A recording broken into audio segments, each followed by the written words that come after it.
Hey, people.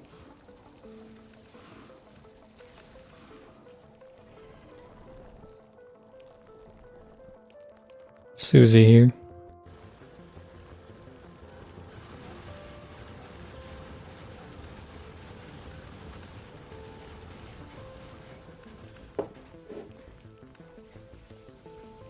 Today we're gonna be playing some more Factorio.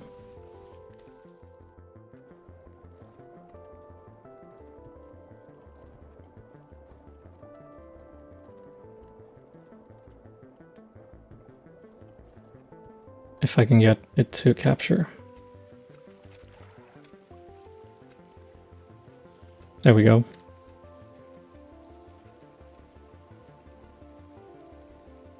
So,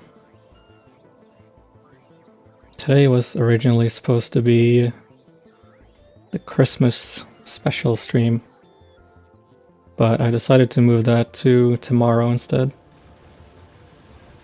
since I wanted to do one more Factorio stream. And didn't see the announcement already.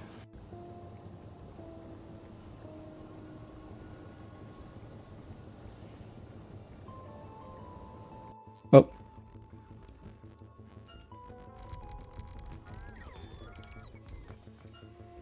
I'm going to be moving to Japan starting next year.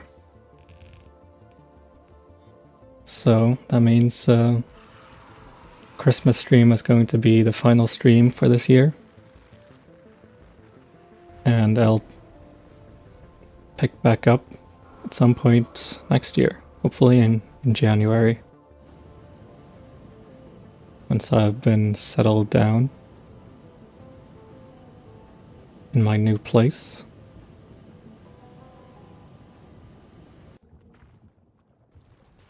So the Christmas stream is gonna be tomorrow instead.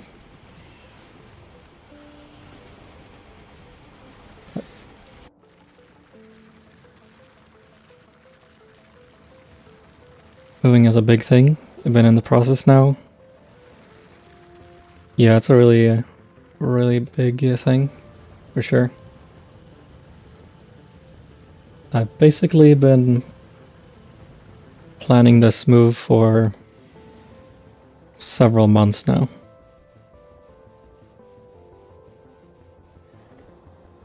Or years technically.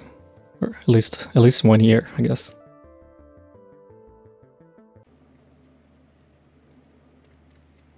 But I wasn't really certain that I would actually be moving until a few months ago, so...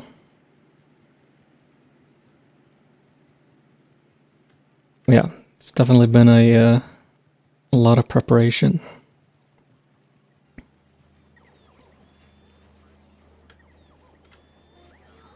Anyhow, what do we do here in Factorio?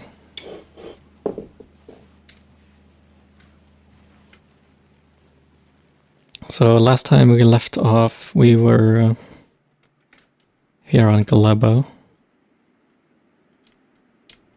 And I think we were setting up this farming technology.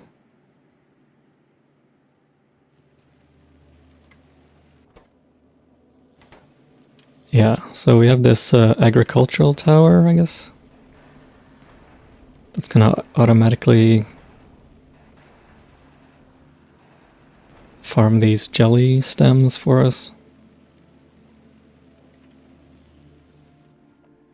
And then bring all the stuff, all the jelly donuts back to us.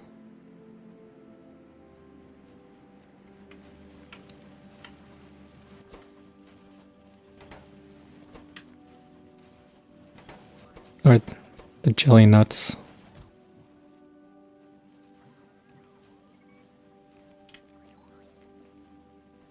Huh, that is so weird. For some reason the iron ore doesn't stack automatically. That's interesting. Anyhow, let's check what the next technology is that we should unlock.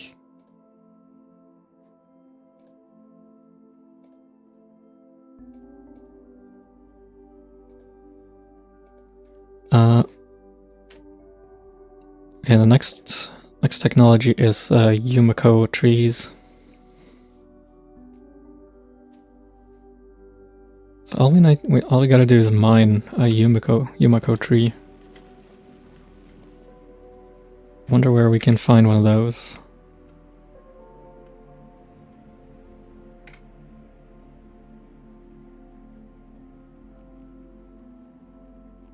Yeah, so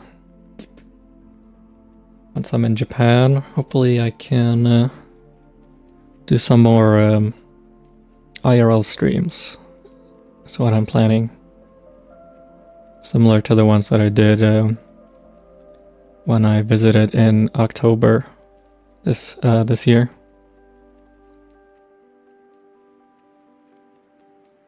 But I'm hoping to go to some more interesting places around Tokyo, and also maybe outside Tokyo.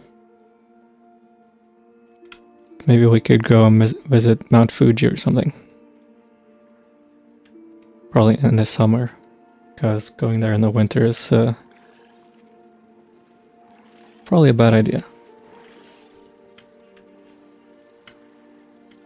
Looks like we're getting attacked by strafers.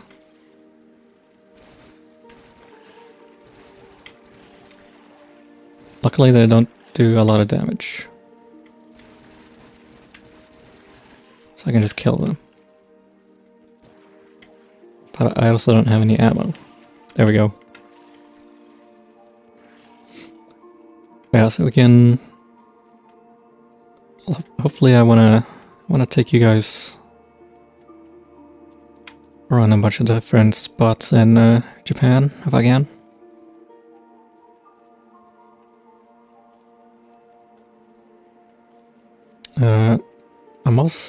Maybe I can also learn how to do some editing.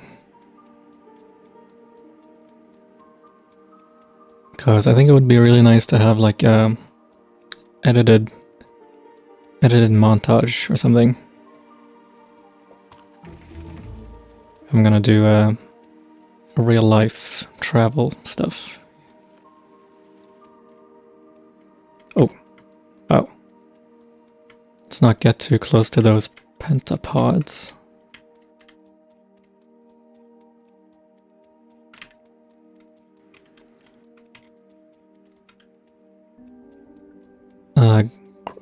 Nutritious farmable crop. Grants burst of health regeneration when eating. Okay.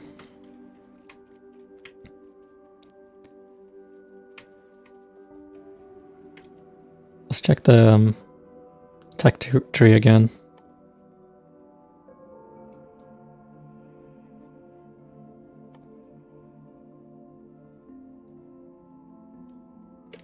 Now we can turn these into Yumiko mash. And we can turn the Yumiko mash into copper.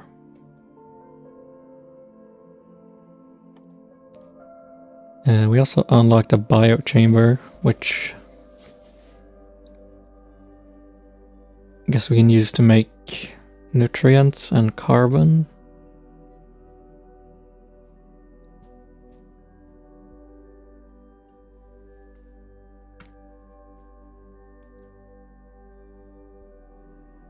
We can also craft pentapod eggs. That's interesting.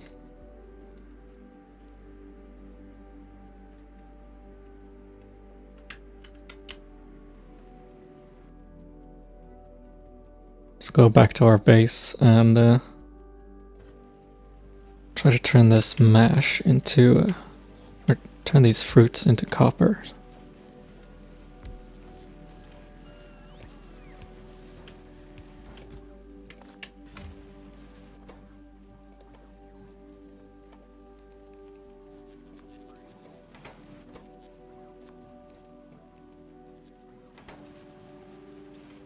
Something like this, probably.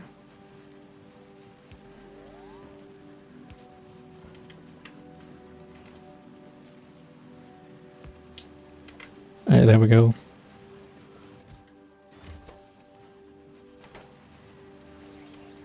And I also want to filter out the seeds.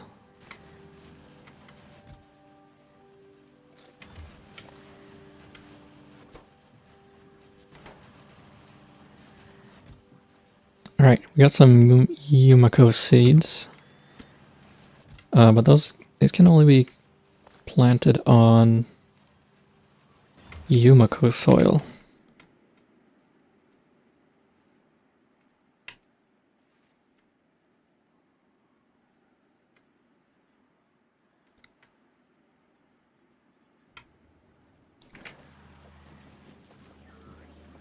Let's see if we can find some more Yumako soil somewhere.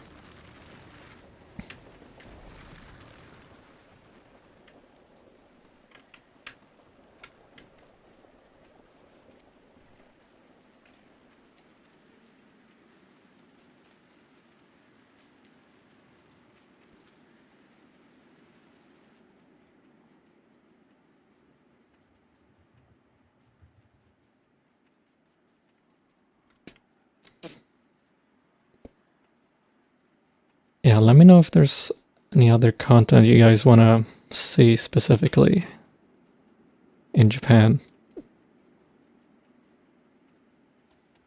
And I'll be more than happy to provide.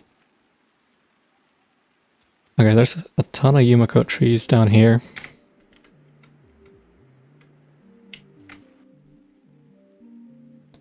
So I guess we just put down another agricultural tower.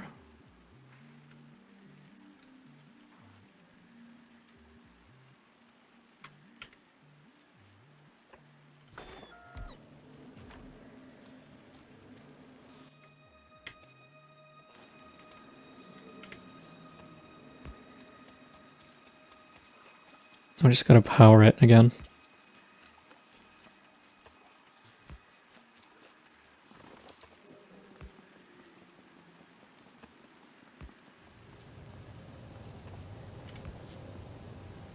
Content is what you want to make or stream. Yeah, for sure.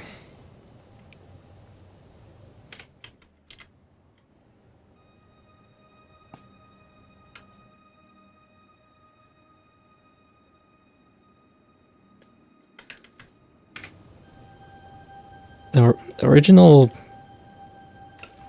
reason I started streaming was to do those IRL streams in Japan. And I kind of knew that I was gonna go back there for a while now, so doing these gaming streams has been like a little bit of just an intermediate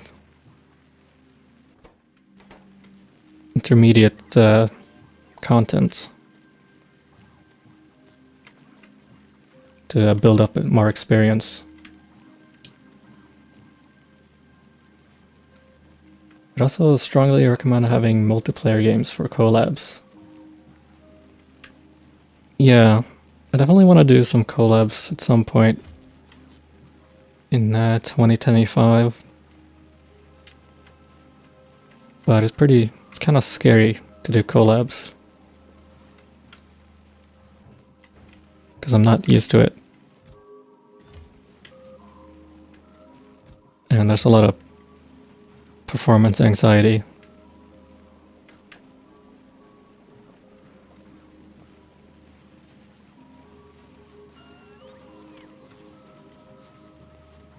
But I guess I gotta get over that at some point.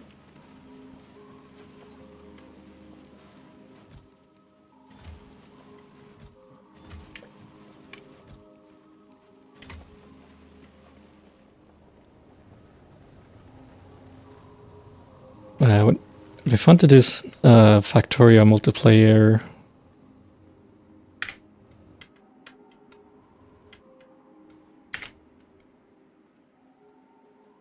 just don't know anyone in particular who's like really into Factorio, like I am.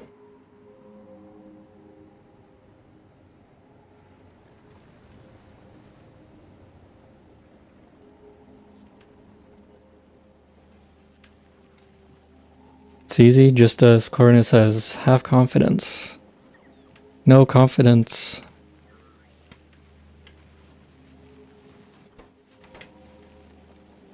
Unfortunately, I'm the no confidence guy.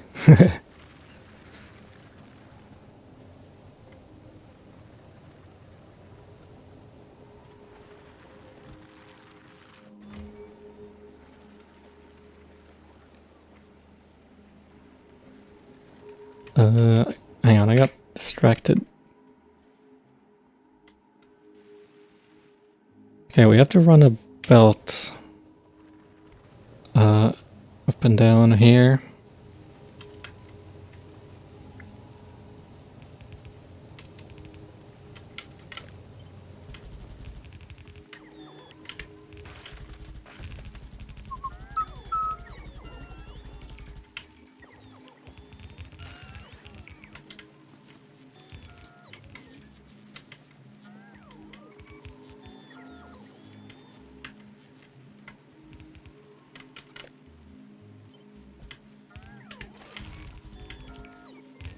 These bots are so useful. Oops.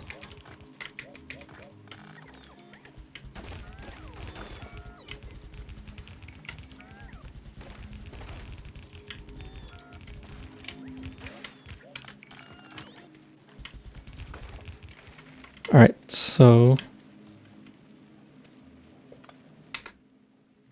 now we just connect this big old crane up.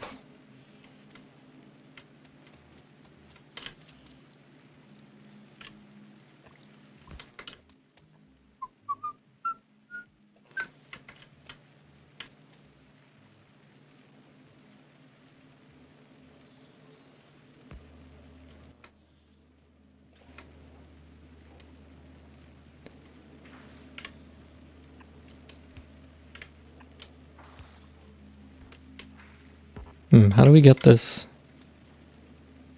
belt in here? I want to like build it so it doesn't block any of the farmable land.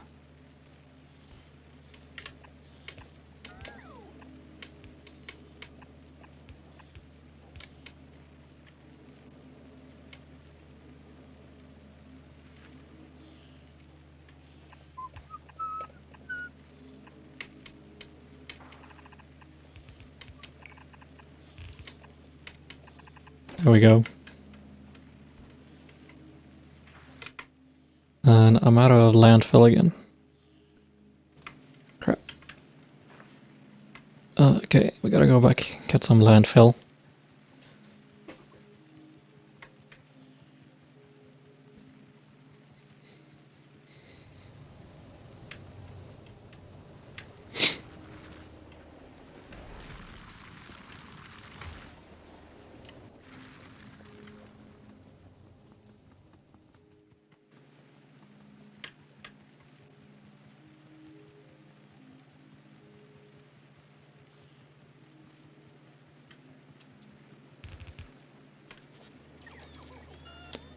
Okay, now it's working.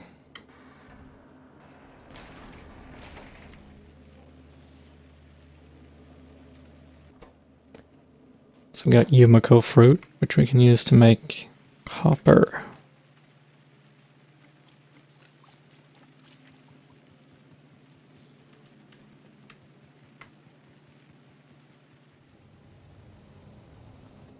I got a feeling our base is probably going to be attacked by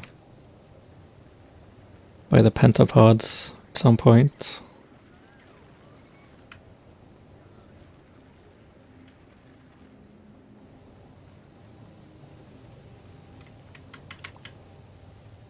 So, but I guess we'll just have to deal with that when it happens.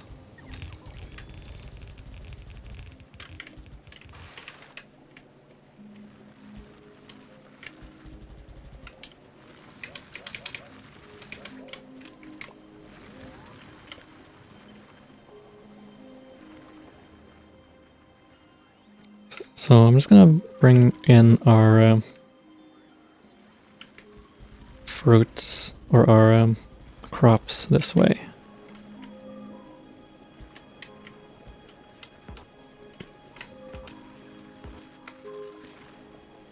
So I'm running out of belts somehow.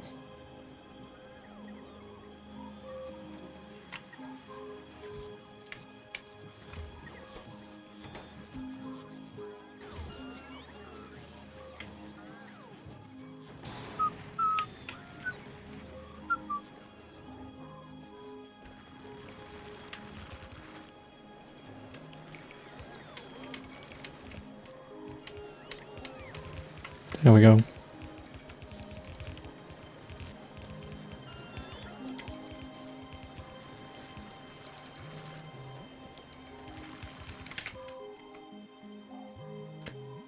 Wonder if it's worth investing in trains.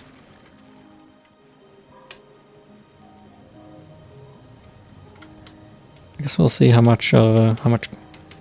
If we need to bring like a ton of crops in, we can use trains. Otherwise, it's probably easier to just use belts for now.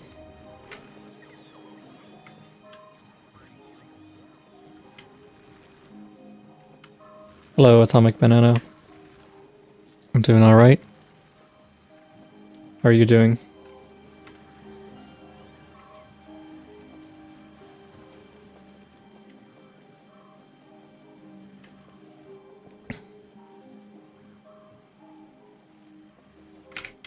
Right now we're just setting up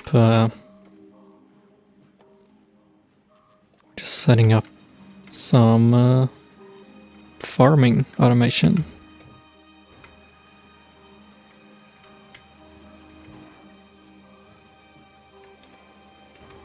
Looks like we're also running out of calcites.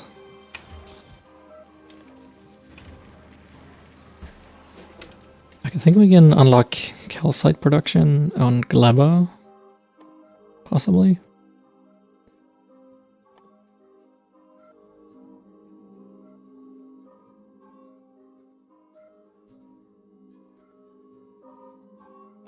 I guess we can get advanced asteroid processing, which gives calcite.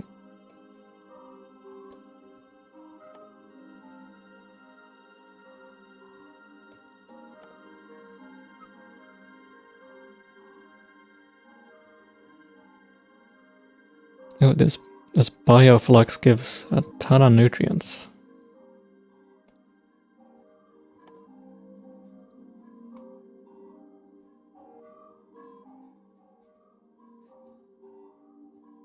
Oh, I guess he uses nutrients to make artificial soil.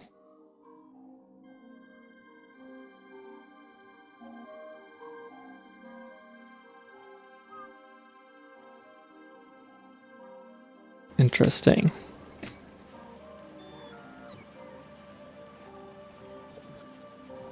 So do we not even need these naturally spawning soil patches?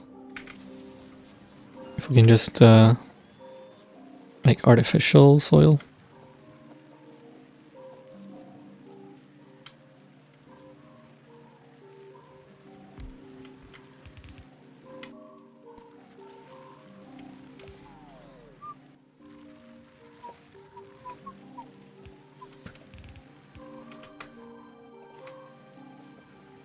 So right now I'm just setting up some Yumiko processing, I guess.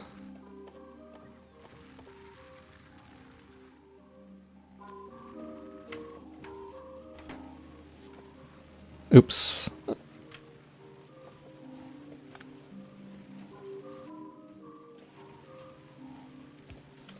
Forgot to set filters.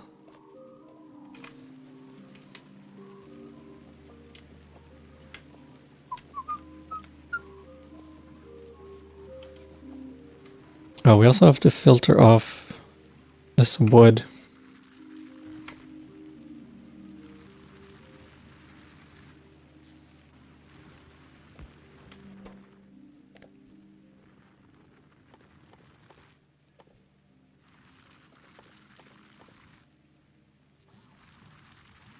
Where's the wood? There's the wood.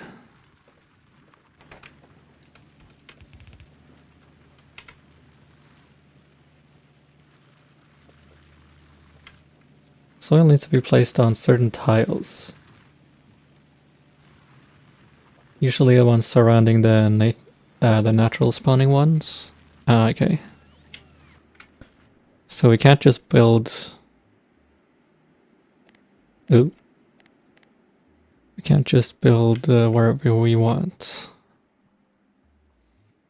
So I guess this green cloud is the spores. So instead of pollution, we have spores.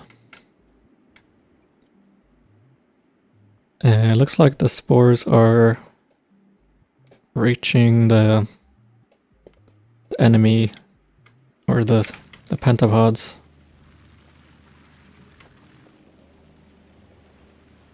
Which could be a problem. That probably means they're gonna attack soon.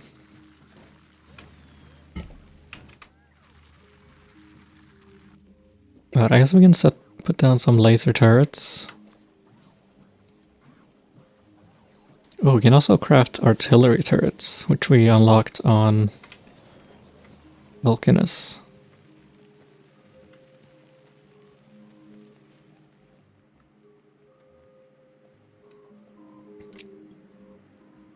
I'm just gonna go put down these radars.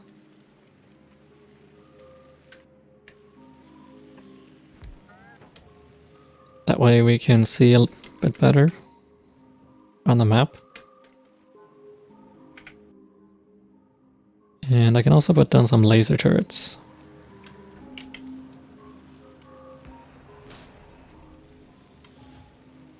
Probably shouldn't put them on land that we can use for farming.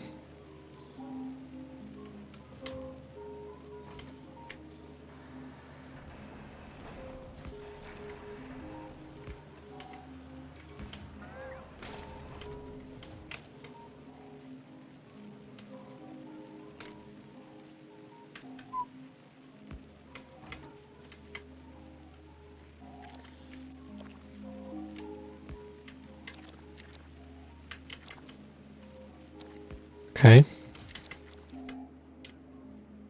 Maybe this will be enough turrets to hold off some of the pentapods.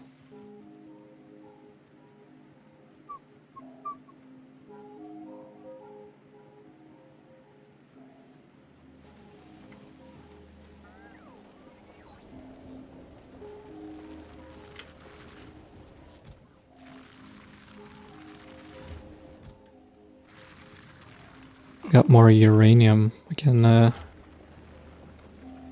store up for our nuclear reactor.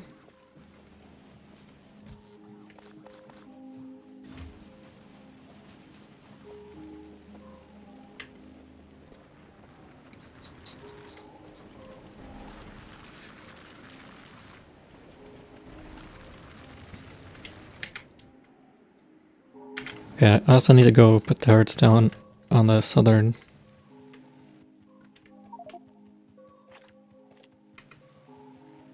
farm.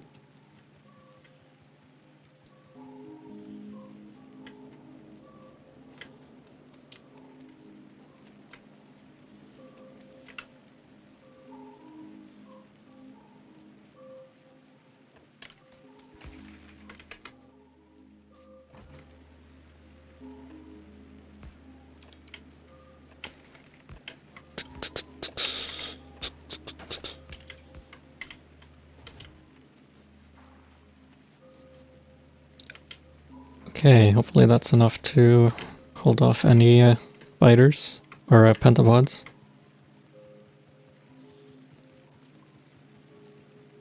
Biters are only on Novus.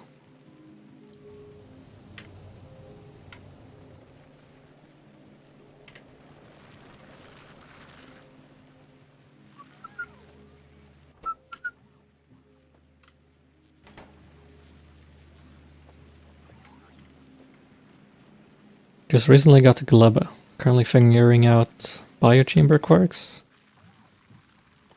We also just unlocked biochambers.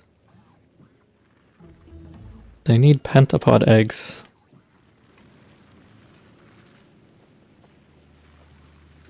Like how they don't take electricity. Huh.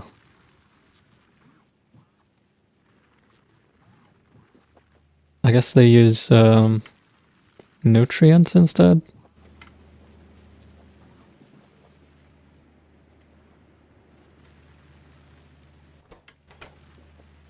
Let's see, should just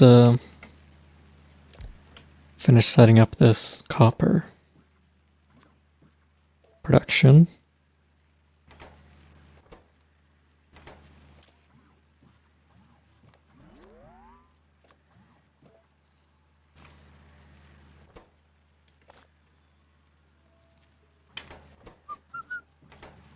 And then we also gotta deal with spoilage.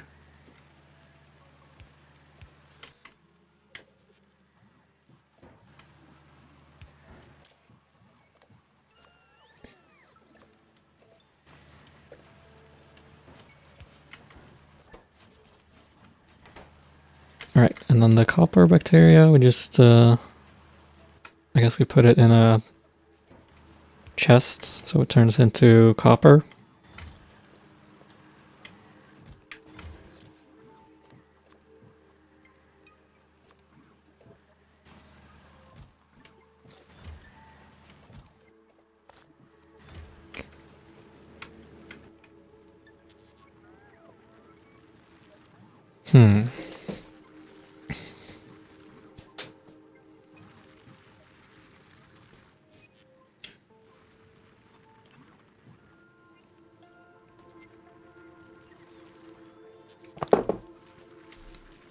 So this, I guess, first of all, how do we get these pentapod eggs?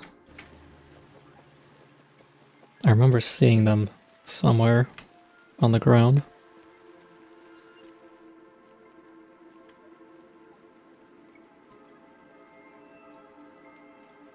Do we have to go steal them from over here? There's a small egg raft.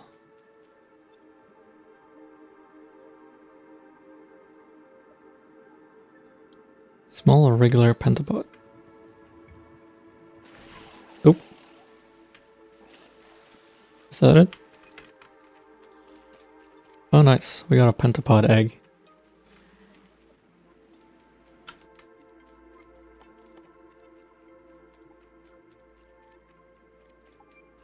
So we should be able to make that into a biochamber.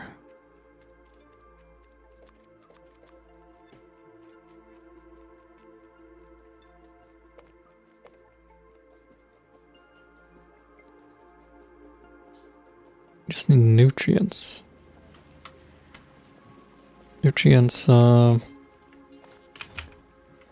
spoils pretty quick.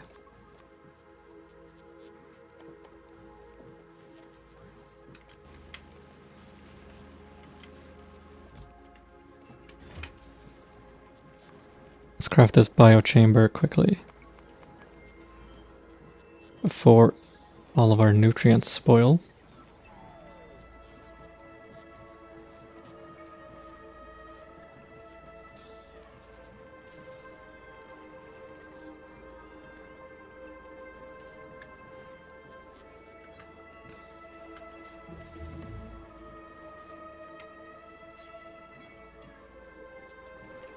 Alright, we got ourselves a biochamber. Oh, what that?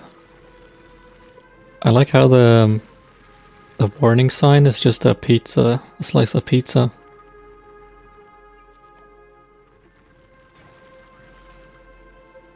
I guess that's because it doesn't have any nutrients.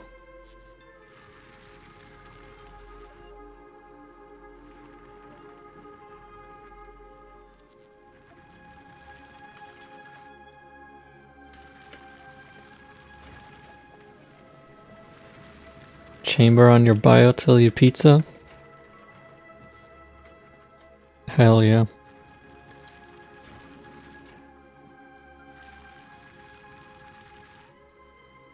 Interesting, so we can just do oil cracking in here if we wanted to. For extra productivity. We can also do Yumiko processing. And jelly nut processing.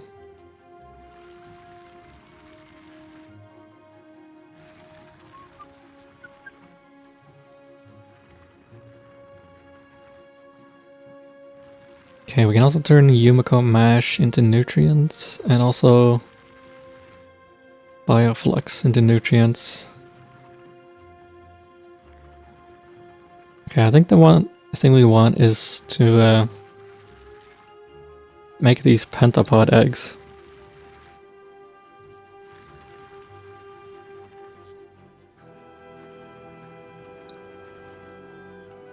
Because the pentapod, if we can make more pentapod eggs, we can craft more biochambers.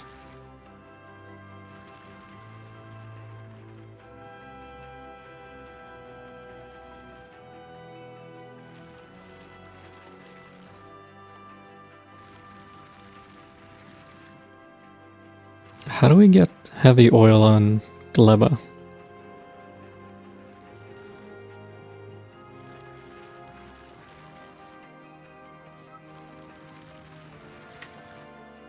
Yeah, I also noticed my chat is kind of broken. I have the stream elements chat here, which is not being updated. I don't know why. And I don't know how to fix it.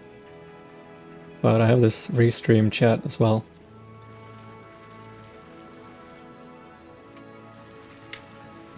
Let me make you guys a little bit bigger.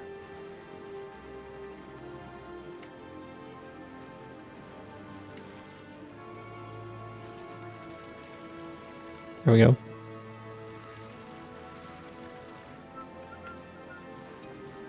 Dementia chat? Yeah.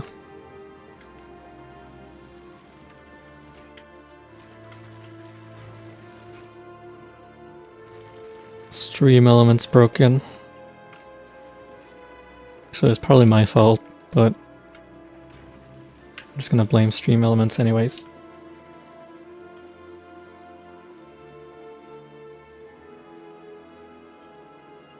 Okay, we need one more of those eggs. And then we can breed infinite eggs using our biochamber.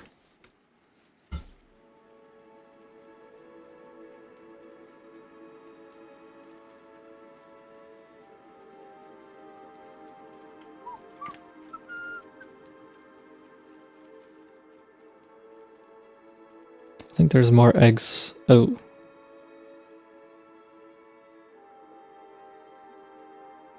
I don't want to go close to those big pentapods. Because they fucked me up last time.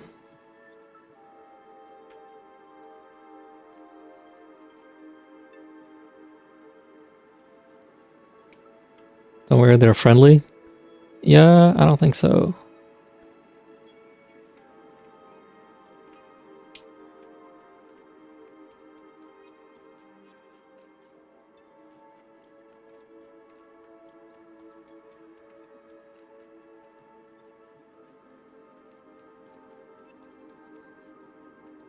Last time was an optical illusion. Oh, well, if you say so. I'll trust you, Thomas.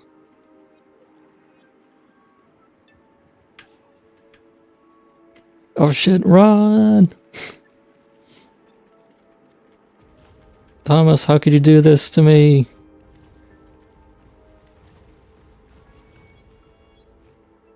Holy shit, are we gonna win? I think we're gonna take him out. Yo, let's go!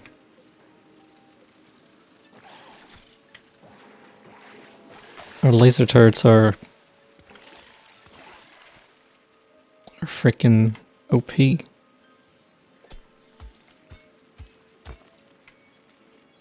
Well, I guess that's one way to get a pentapod egg.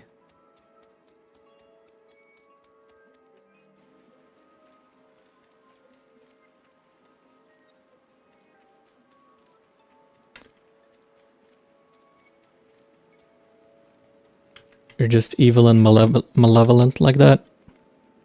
Damn. Some people just want to see the world burn.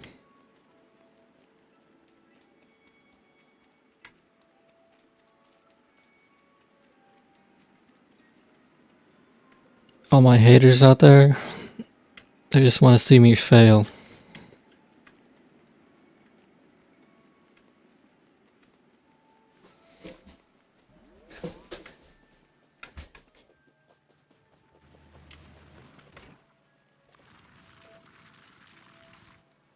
Alright, we have 6 minutes and 30 seconds to craft these pentapods before it turns into an enemy wriggler. So I'm just gonna put some laser turrets down next to this bio chamber.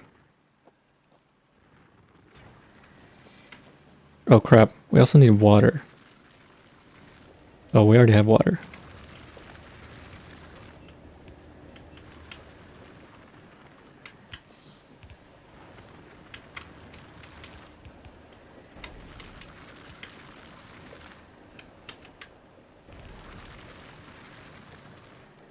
Can't focus on the haters when it comes to the factory. You gotta play with it and watch it grow.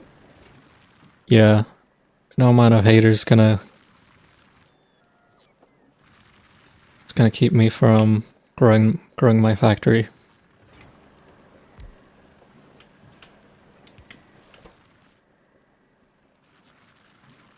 We need to craft nutrients. A lot of nutrients.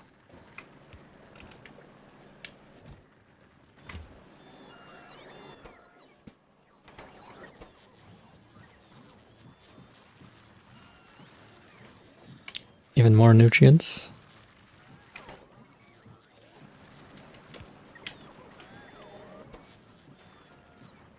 Alright, here we go.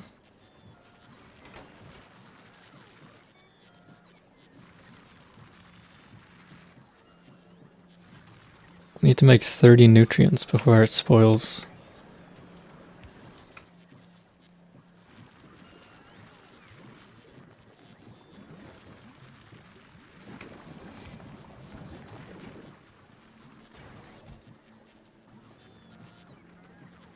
So now we have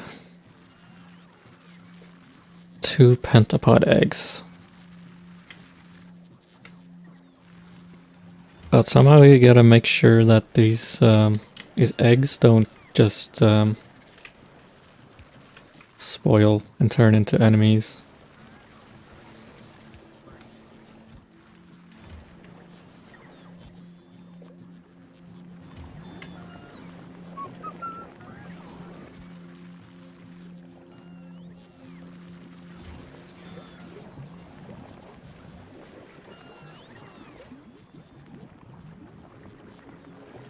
Because now we're just making a ton of eggs that are just gonna pop at some point.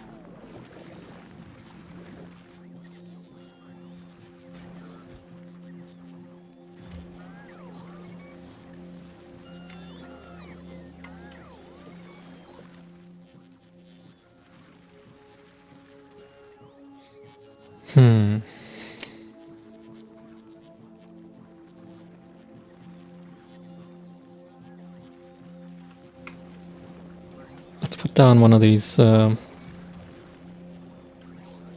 assembler blueprints and have them make bio labs or bio chambers.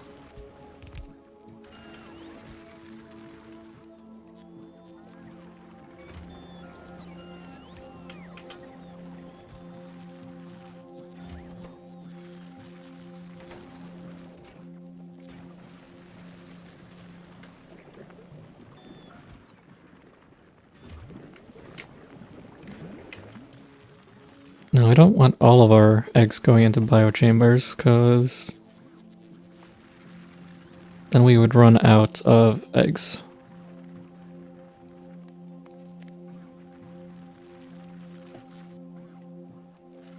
So we want to keep one egg at least.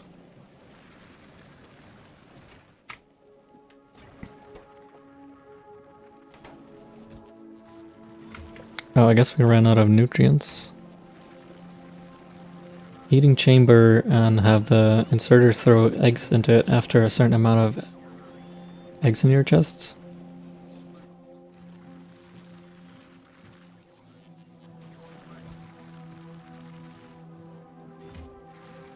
You mean like a boiler?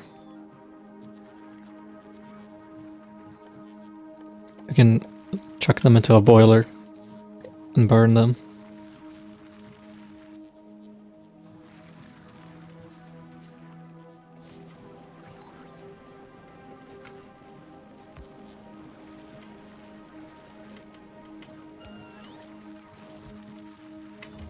Is there a way to like read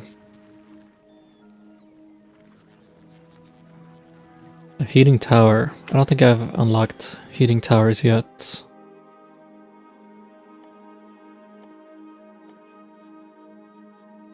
I think you get heating towers on Aquilo, which I haven't been to yet.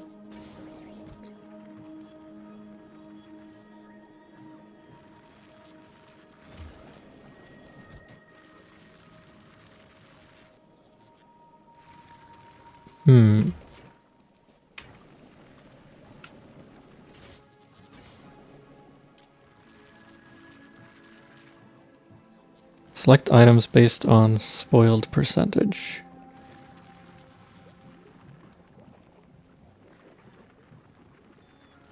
Spoiled first, fresh first.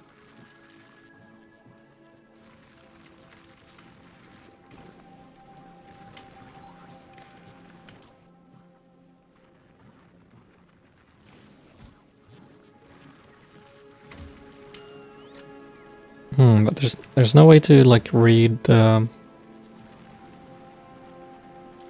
exactly how spoiled something is.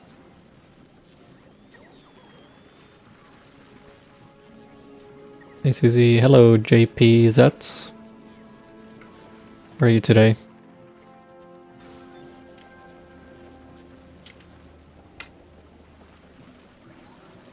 I'm just here trying to figure out how not to get invaded by hatching aliens.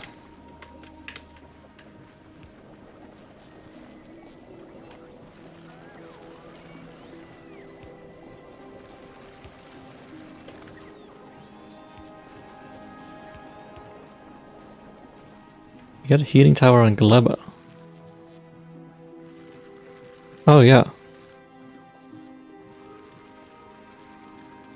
I do have a heating tower.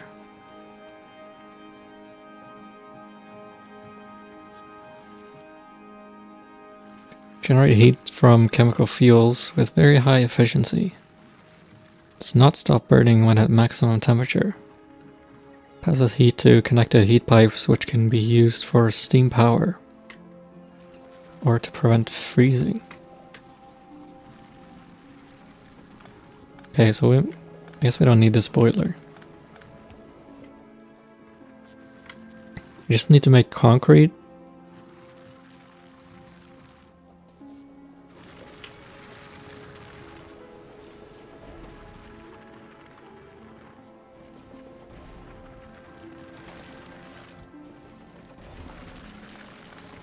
So I guess we gotta grab some of this stone.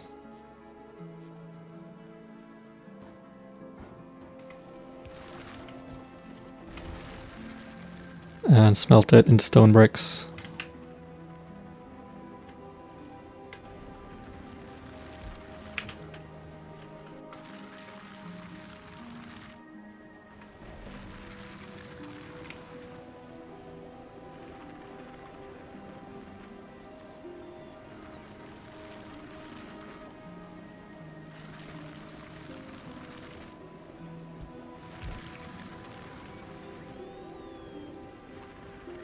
And then we can make that into concrete.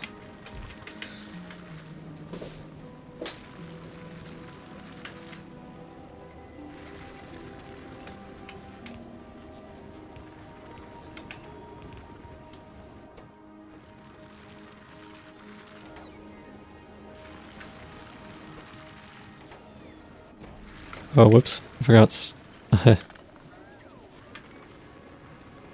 Stone bricks are made in furnaces, not in assembly machines.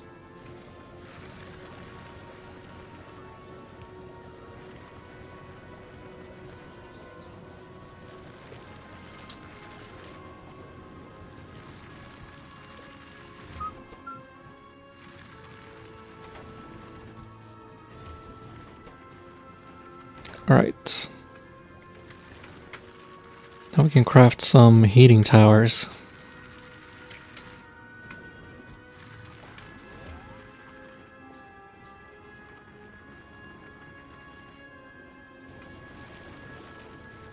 I should add this to my mall.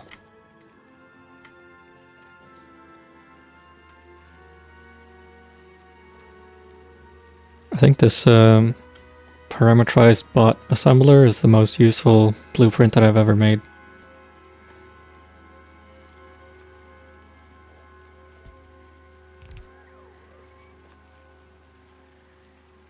Because you can just put it down to make whatever you want.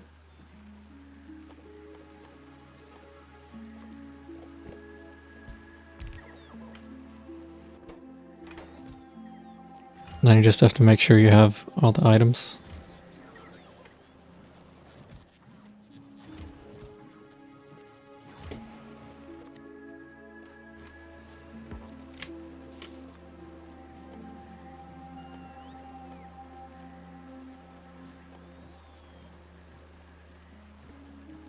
Stone furnaces.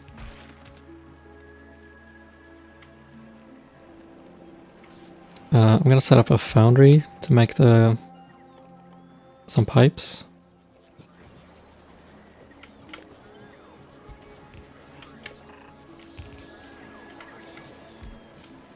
And also underground pipes.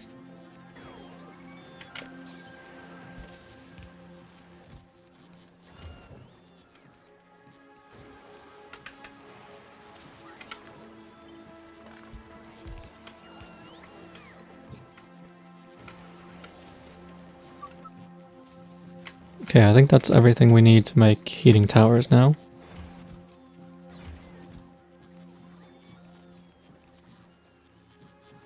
I should have copper. Oh, I guess we haven't... I never put down a foundry for copper plates.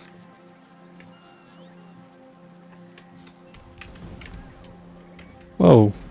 Whoa. Why is it exploding?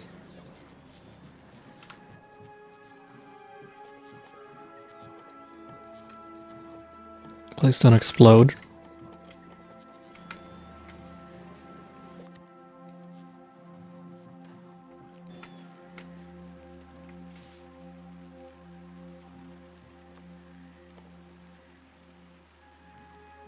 Chica raid. Hello, Chica. Thank you for the raid. What were you up to? Flying some airliners again? Maybe?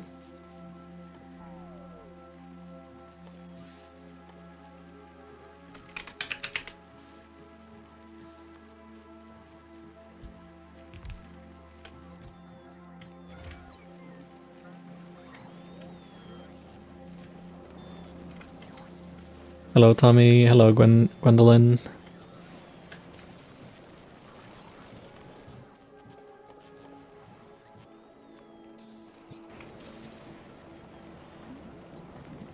Is a Jolly Spirit in Factorio as well? Well, you know what? I really wish we could go to Aquilo today. Since Aquilo is this snowy planet.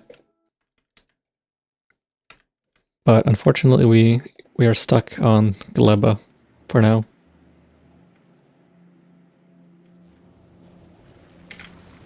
But I guess it's like kind of like celebrating Christmas in Australia. There's even spiders everywhere that want to kill you. And everything wants to kill you, just like Australia. So I guess you could say we're having ourselves an Australian Christmas this year.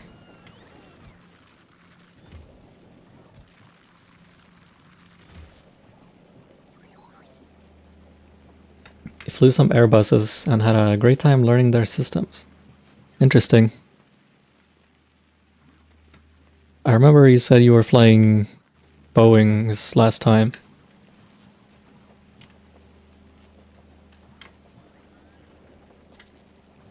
What's the biggest difference between Airbus and Boeing?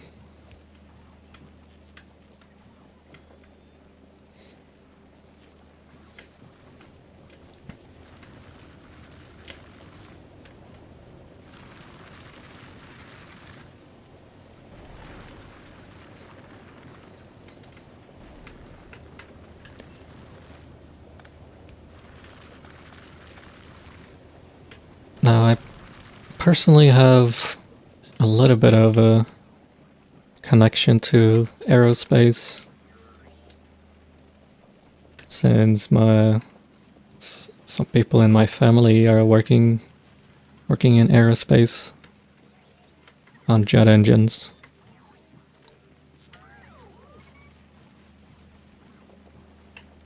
So technically I've also worked for a aerospace company in the past. Making parts for, I think, mostly Boeing. That was a long time ago now. Well, not that long ago, really. Airbus offers a lot more assistance to the pilot, which you like, but takes away from some of the feeling of flying the aircraft. Boeing is a lot more mechanically linked. Interesting.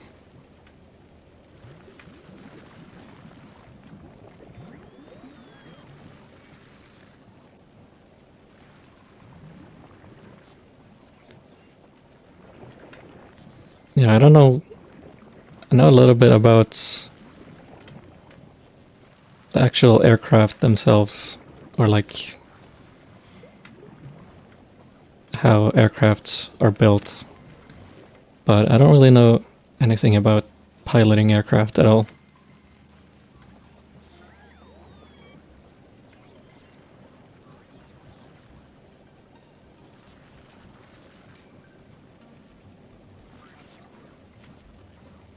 There's a bot in my Twitch chat.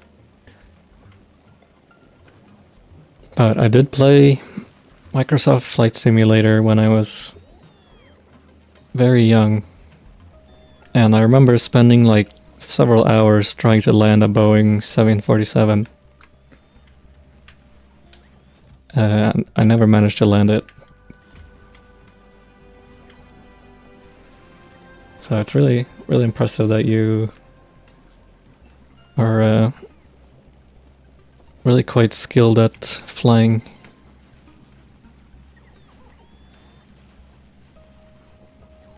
It's easy to do once you know how, but hard to learn. Yeah, kid me did not have the brain capacity to understand how to land. Oh. I guess some of our eggs just hatched.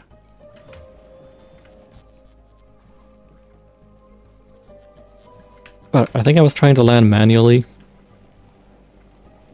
without using any of the onboard features and stuff. So I could like barely see where I was going. You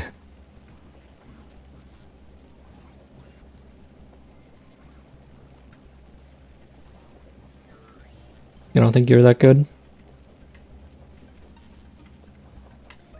You're at least better than I am, so...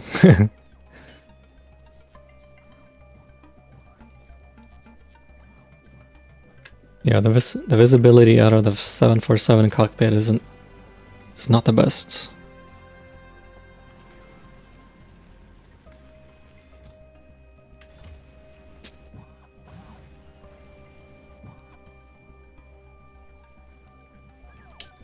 Oh. Where did I guess I never put construction bots into my network. I was just kind of standing here waiting for all the stuff to be repaired. And getting distracted again.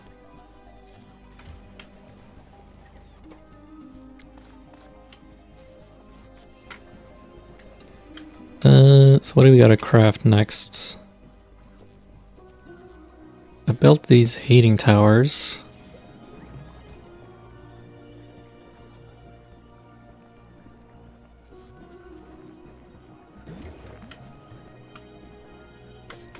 So I guess what we could do is just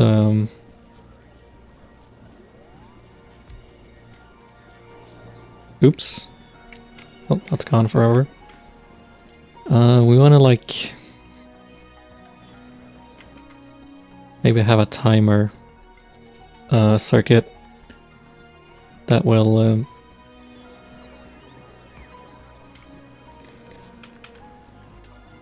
just count 15 minutes, which I think is how long these things last.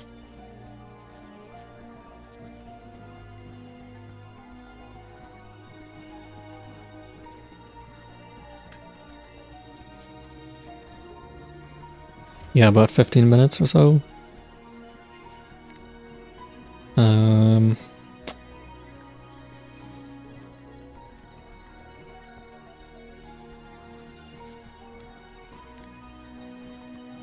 So here's a trick I learned. So basically, to make a timer, you connect the output of a combinator back to the input. And then you have to add a constant 1. Or you can just do that in here by adding another output instead of using a constant combinator.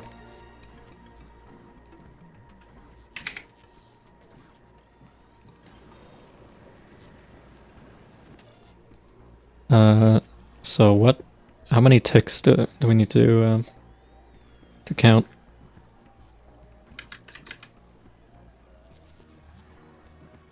Let's see.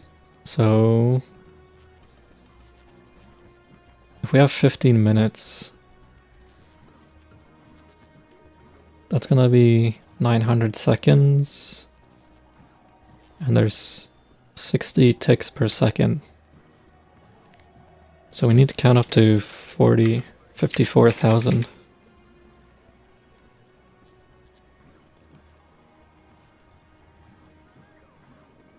Well, let's just check that this works first. So we want to enable this when t is equal to 0. Yeah, so now it's pulsing off and on whenever the timer resets. The inserter is turning off and on when the timer resets.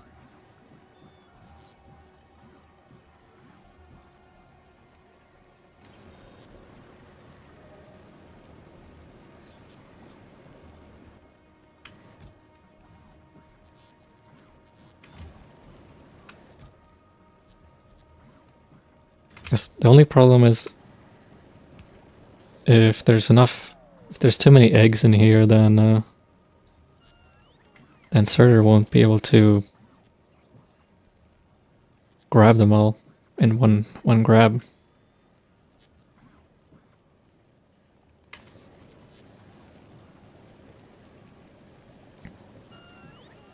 So maybe we should just throw out the eggs every 5 minutes instead.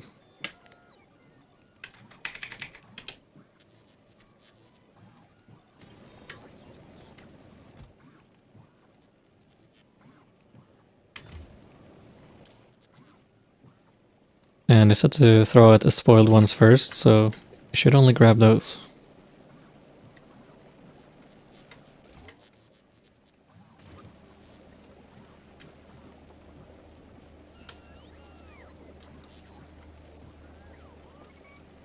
And I guess we can just connect this to our nuke.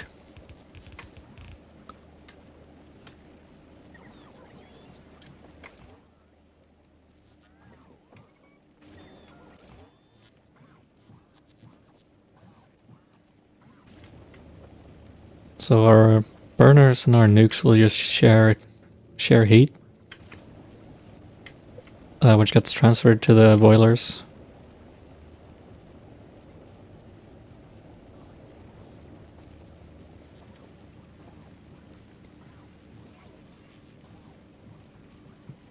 I'll probably try to come up with a better setup for this in the future.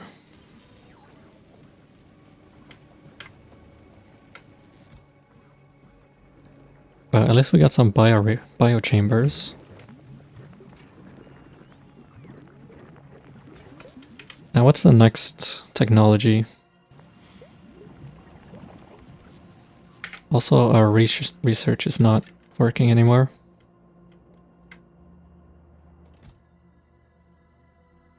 We're missing electromagnetic research.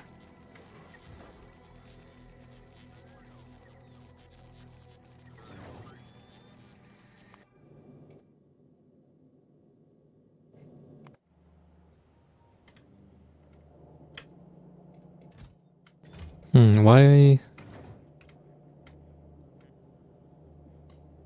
are we not getting any low density structures?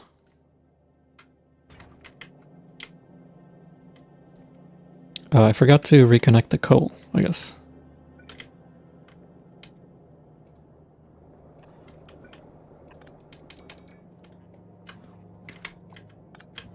I think I disconnected this earlier, just to let the belt clear out.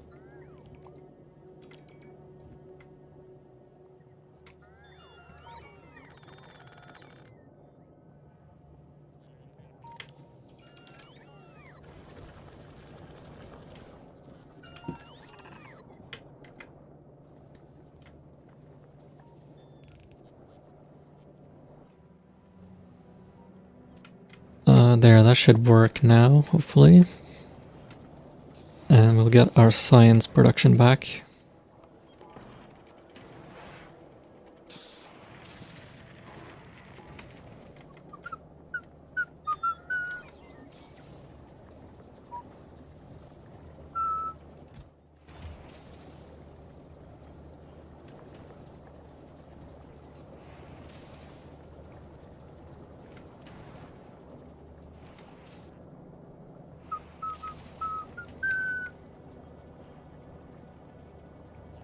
Hello, who's that? Oh, hello T1. Thank you for the raid. I saw the raid message pop up in my YouTube chat, but for some reason the font and the background are both colored white, so I couldn't see who it was. Hello Luna. How are you guys doing today?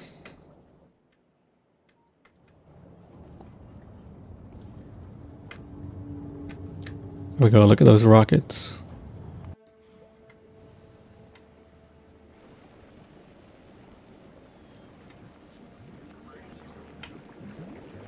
I'm just here, trying to conquer Gleba.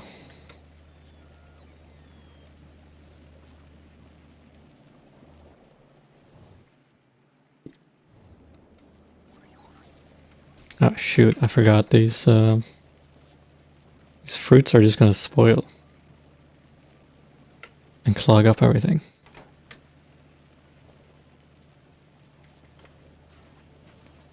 Doing well?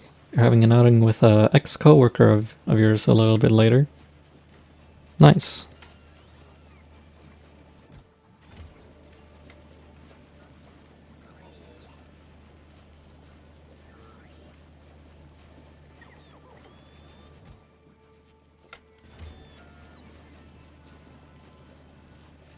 YouTube redirect time. Thank you, T1. T1 beat 4 Dark Souls 1 bosses in 8 hours while blindfolded. And having CJ guide him? Damn, you beat Dark Souls bosses blindfolded? Is that even possible?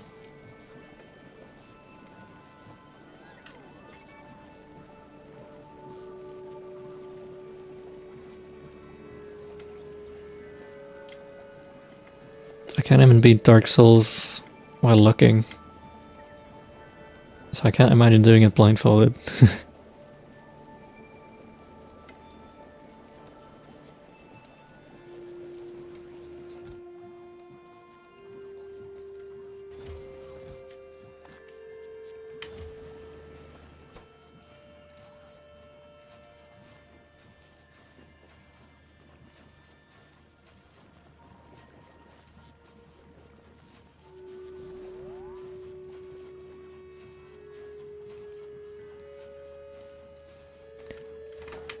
Can we turn these Yumiko fruits into nutrients?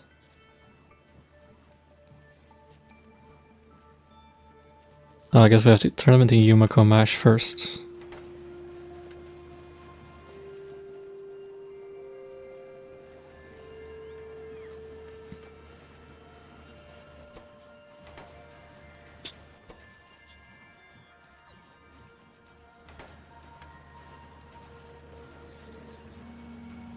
T1 is about as good at Dark Souls as I am at Factorio.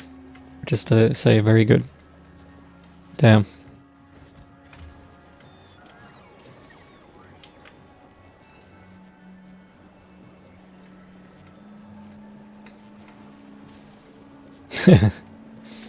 Oh, shucks. Damn, you're making both of us blush with that comment.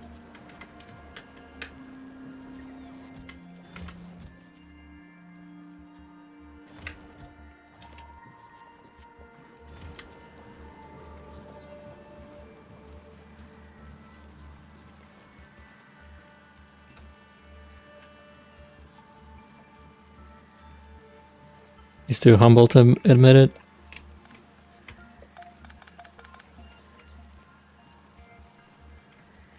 Yeah, I feel that.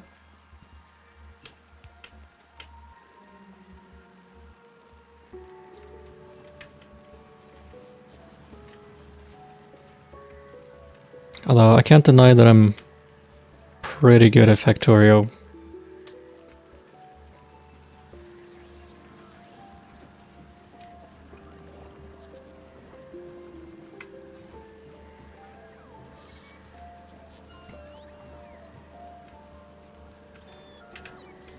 There's definitely a lot of people out there who are way better than I am.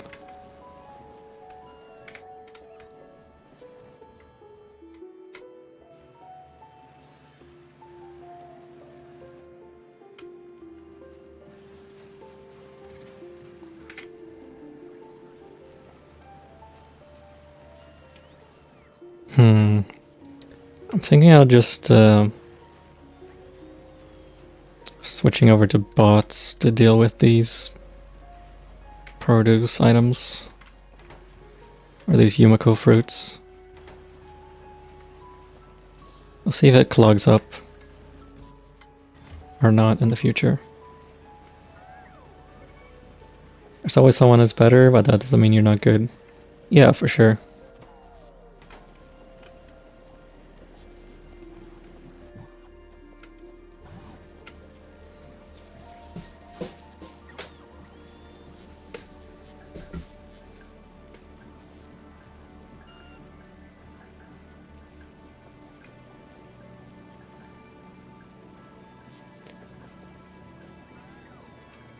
I think Factorio is just one of those games you gotta play a lot. And then you get better at it. It's probably the same with Dark Souls. Although Dark Souls is a different kind of difficulty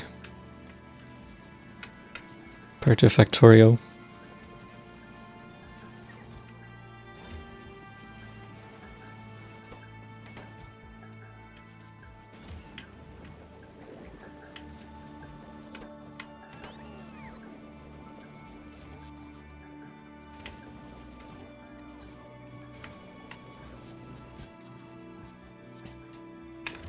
Hang on. What do we even need to do next? I've just been sort of wandering around. I guess the next item we need to make is Bioflux.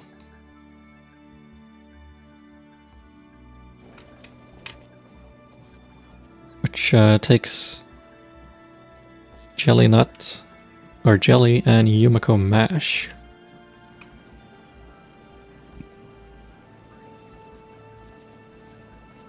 They're both difficult, but in different ways. Yeah.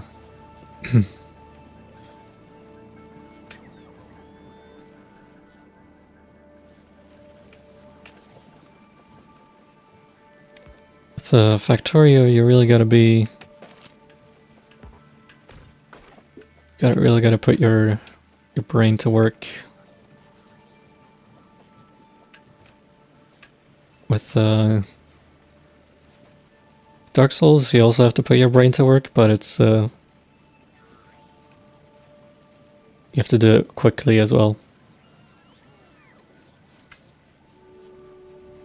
You can hear me now?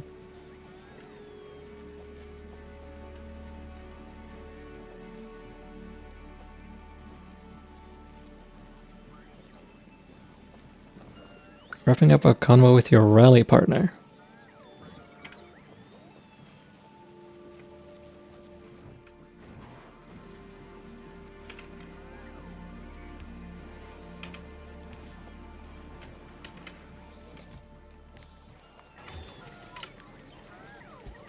What kind of rally are we talking about?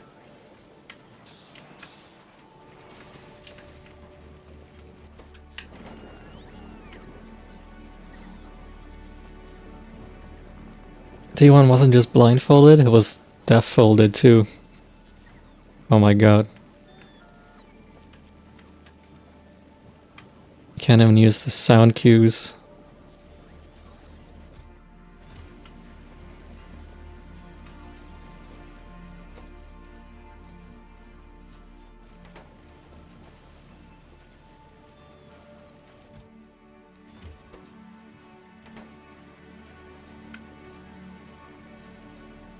Dark Souls skill also feels something like planning, as it's not as fast-paced as many action games. You have to have a game plan, stick to your game plan, and not get thrown off by the enemy's actions. Yeah, definitely. You gotta like know what the enemy's gonna do and know how to react to it.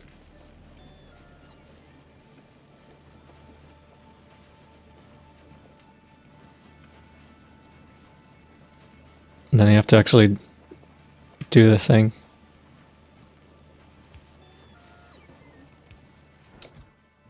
So you don't get hit by the enemy. Also, yeah, also have to be able to adapt on the fly.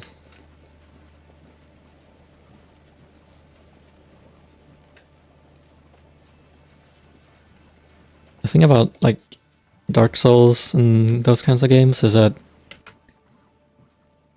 you learn the patterns,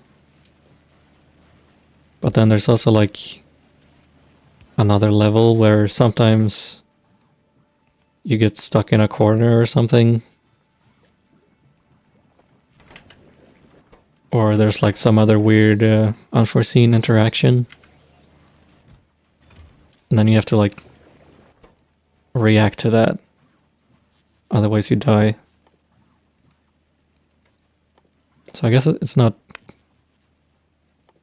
totally just memorize and play like a flowchart type of deal. You definitely have to be able to think on your feet as well.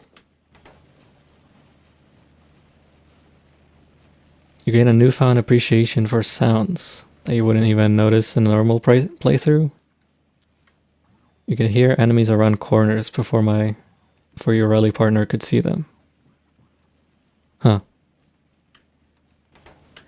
I guess removing your sense of sight heightens your sense of hearing.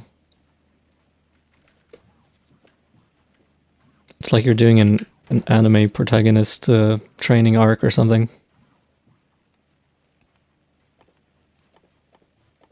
You're gonna like walk around in real life and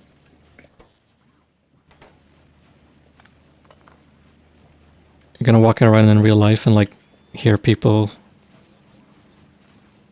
coming from a mile away.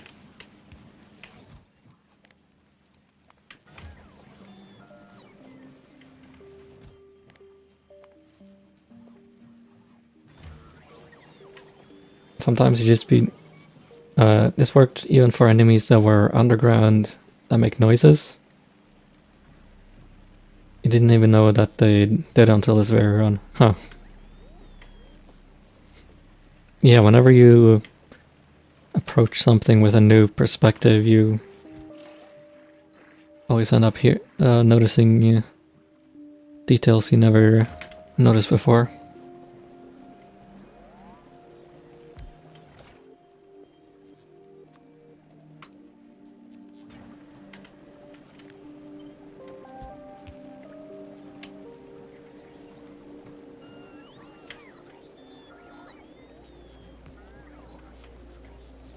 And sometimes you just beat one of the hardest bosses on the first try because their particular moveset just kind of clicked for you. Yeah, for sure.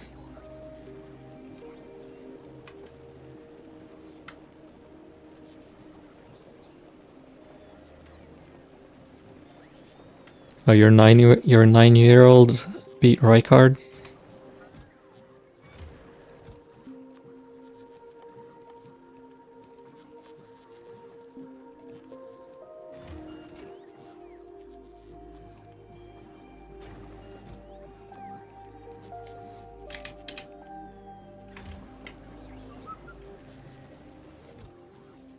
We definitely gotta make some more of these nutrients.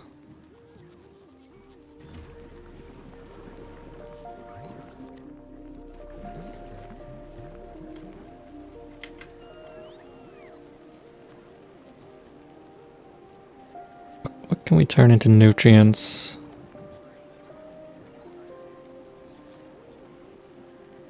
Other than spoilage.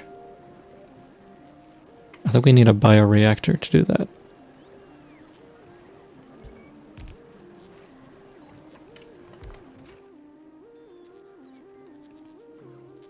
You can just turn Yumiko mash.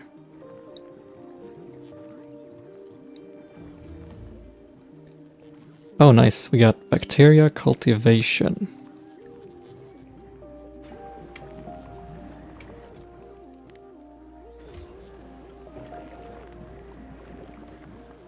Kiddo beat one of the hardest bosses in Elden Ring in a completely unintended way on her first try.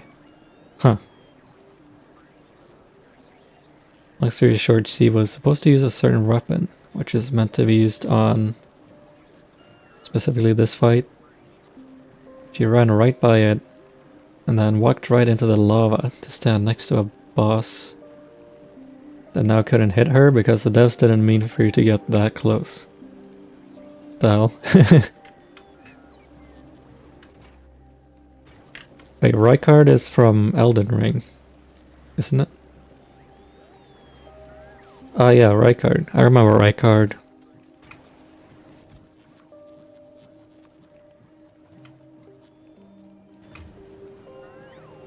Rykard is the giant snake dude, right?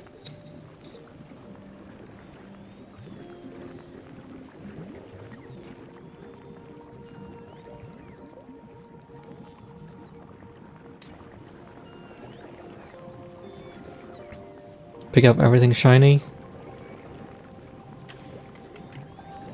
But you miss all the non-shinies. Rykard is basically Satan.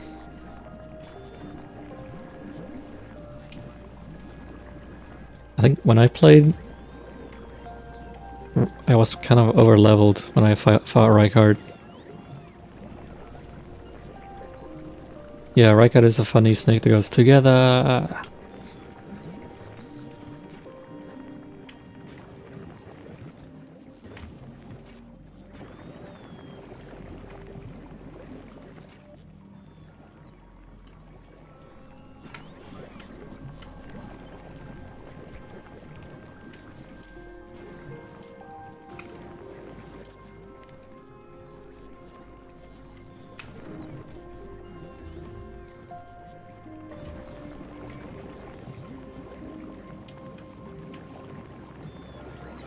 Fair enough, but you sure do miss a lot of ladders.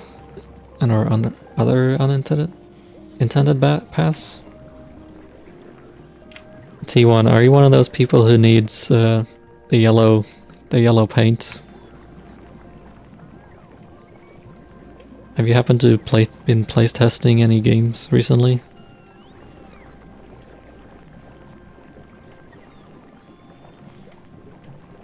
Rykard is kind of filling the role of Satan from Paradise Lost. Rebelling against God and striving to make others fall as well.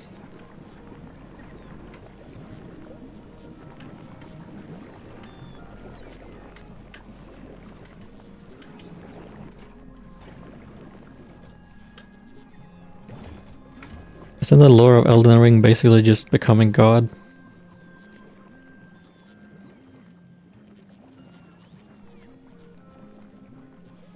You're one of those people who finds unintended ways to get from one place to another. You'll miss the door and find the third story window instead. Huh.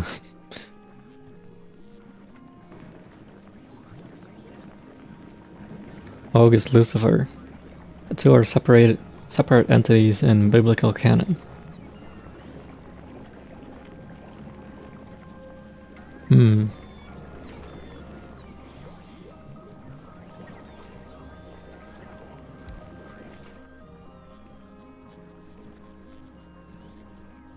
So we unlocked these iron bacteria cultivation and copper bacteria cultivation. So we can use these to theoretically make infinite iron and copper ore. We can also make rocket fuel from jelly. That's probably going to be useful. And also lubricant from jelly. Now we got bioplastic, biosulfur,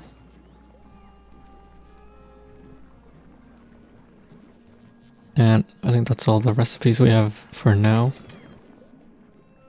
Can we unlock anything else?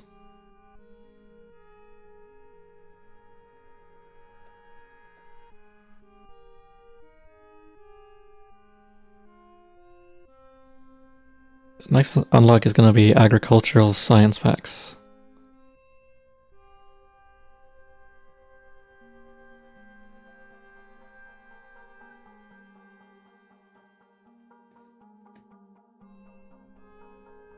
By the time Rykard is defeated, he's not really himself anymore. Generally, I have a clip of my breaking the window because you missed the door that was right next to it.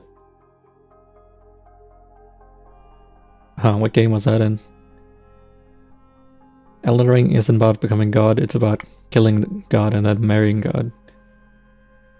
Yeah. You gotta marry the girl with the big hat.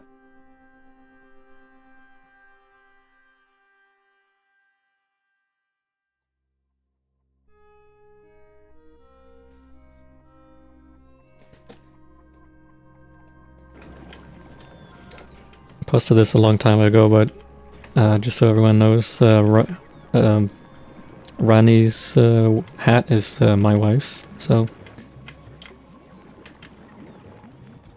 you can have Rani, but stay away from the hat, okay? Big hat girl isn't a god yet. That's why you gotta make her god, I guess.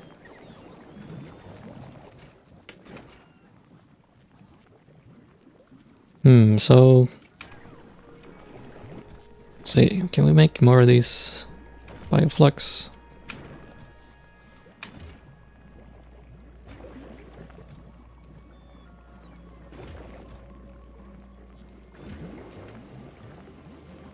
We need more Yumiko mash.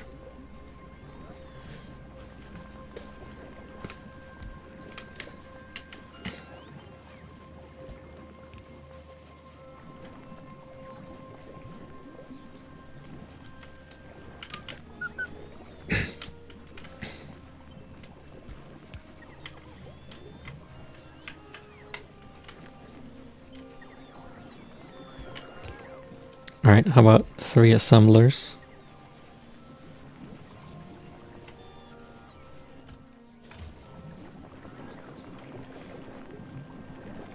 The hat stays on during intimacy. That's right.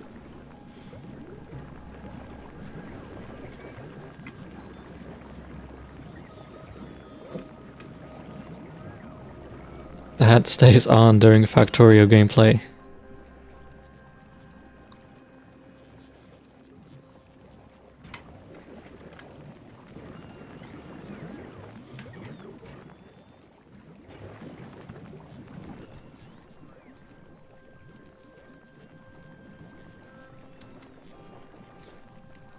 Guess we can eat this bioflux stuff to run faster.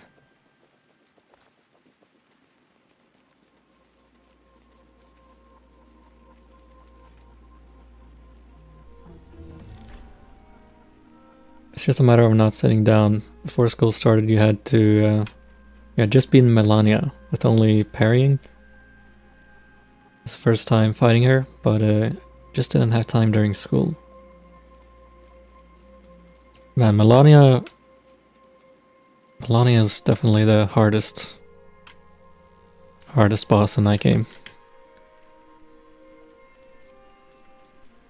I played through almost all of Elden Ring. The only bosses I haven't killed are Melania and the final boss. The Elden Beast, or whatever it's called.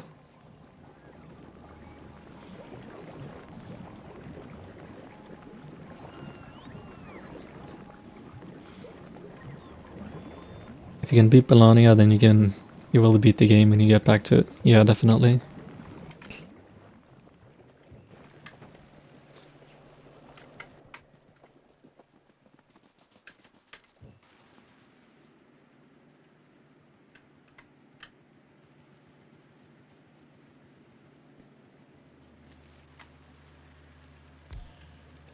I like these bioflux, I can just use them for extra speed.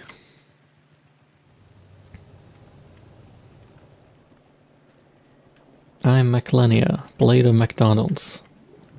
And I've never seen my feet. I think that's a different boss.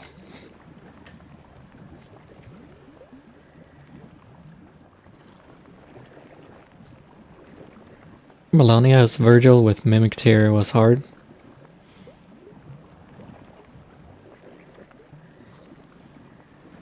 Then you got Tish and destroyed her.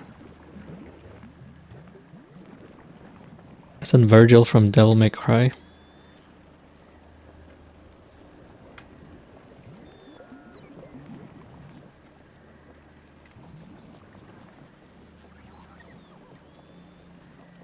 Melania, not Melania. Oh yeah, isn't Melania another character?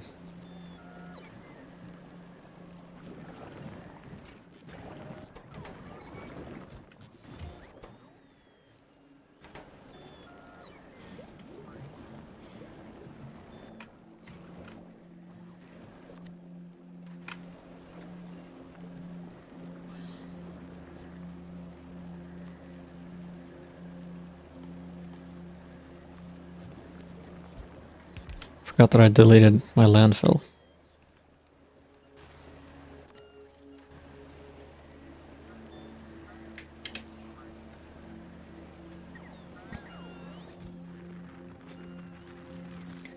Okay.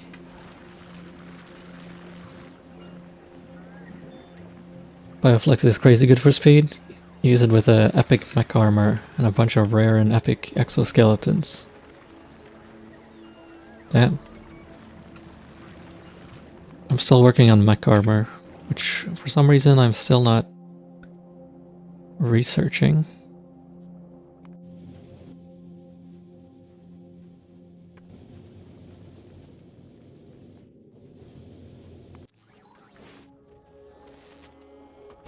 We're missing something.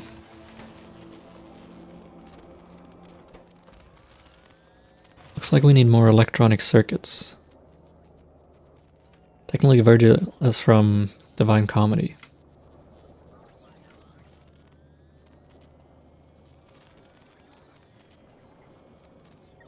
Virgil is from real life. Divine Comedy is just a really weird self-insert fanfic.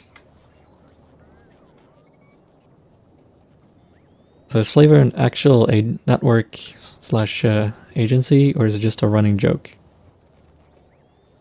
It's not an actual agency. It's kind of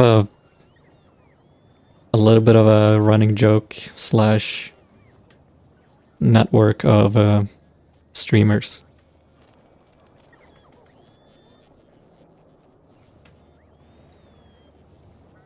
But basically, Flavor was created as a joke by a streamer by the name of Pipkin Pippa. And after that, it just sort of became like a community thing. So anyone can join Flavor if they stream.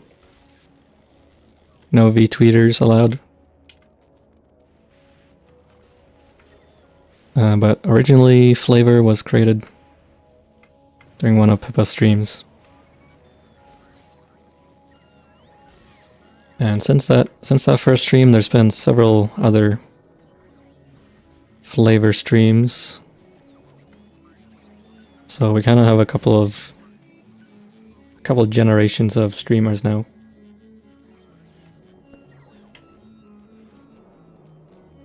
And also a couple of like self-made personalities too.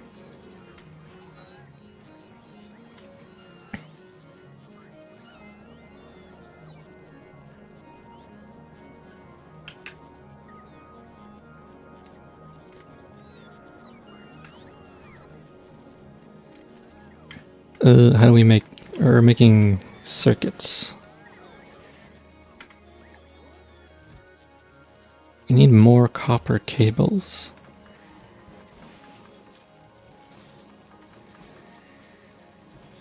You don't like Pippa yourself anymore? I saw a recent stream where she told a new person to kill himself. I think that person she was talking to was is not a new person at all. I think you mean the one where she's told Dev to kill himself. But Dev is a known individual, and Pippa has a reason to not like him very much.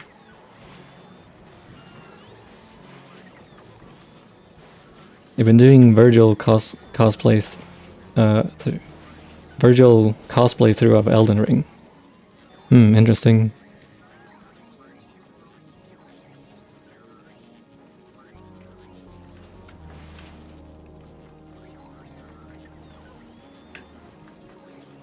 New to chat at least.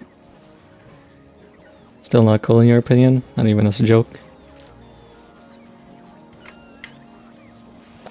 Personally, I don't really care too much about that kind of joke.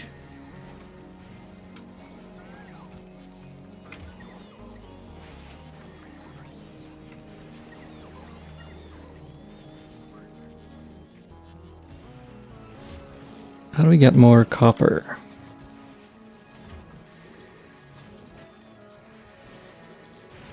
Oh, I guess we have copper plates that we can turn into copper cables.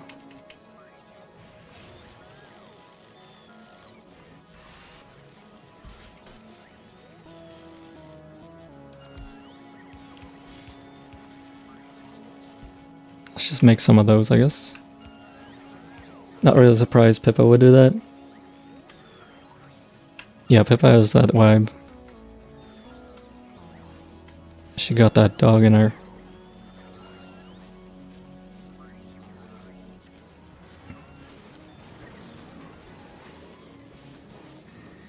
Yeah, for the night. Alright, T1. Have a good night. Thank you for stopping by.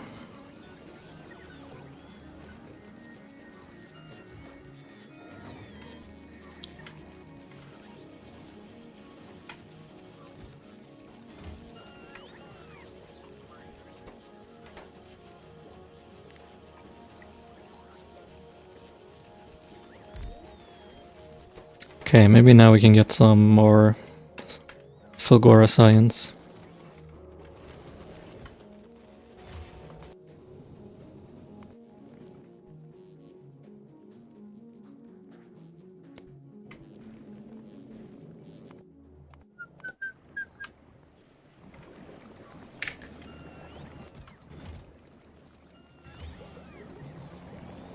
What was this supposed to be?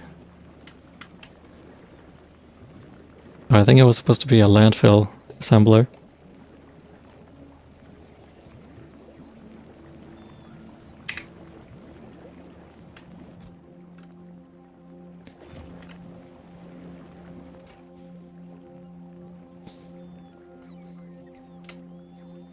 Alright, we unlocked agricultural science packs.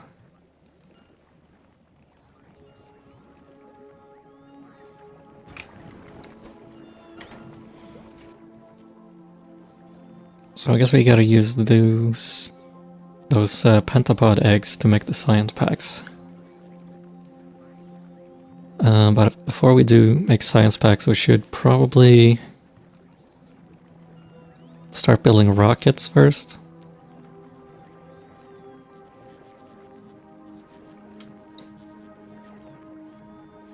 I still don't know how to get oil on this planet.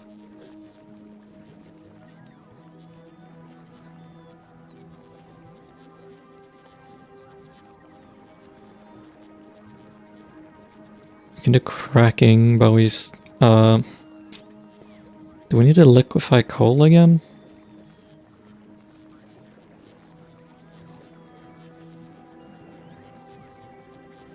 I don't need oil on Gleba. And I don't think you can get it. I guess we can just make rocket fuel directly from jelly.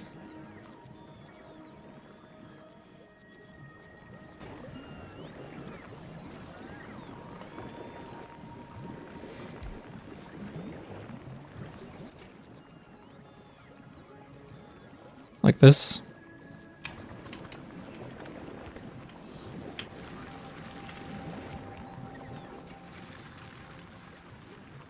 Yeah, you can just make lube and plastic directly. Rocket fuel is also really good as power source.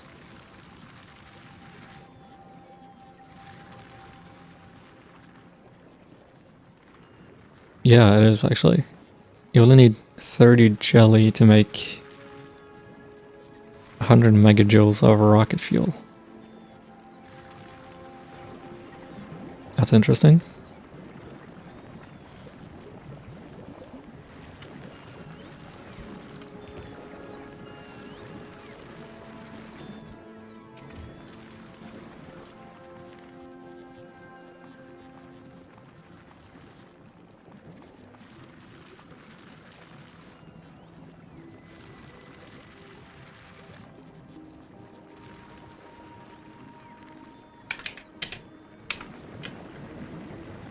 You started burning jelly not directly. That means you don't get the seeds.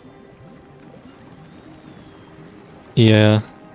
You gotta at least process the fruits to get the seeds out.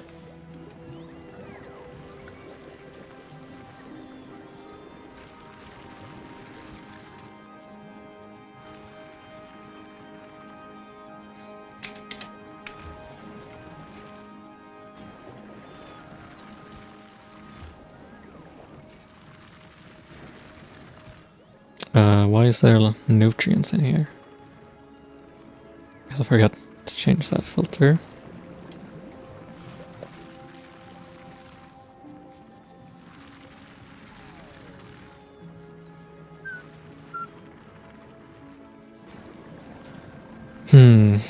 Gleba is kind of annoying to deal with because of all the spoilage.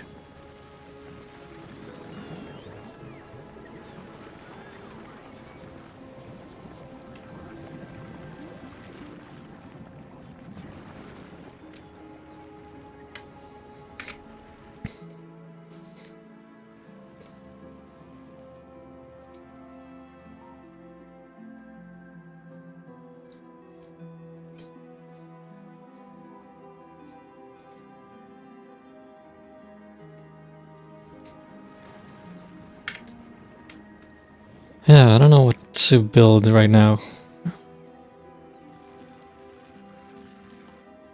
I guess we just keep working on rockets.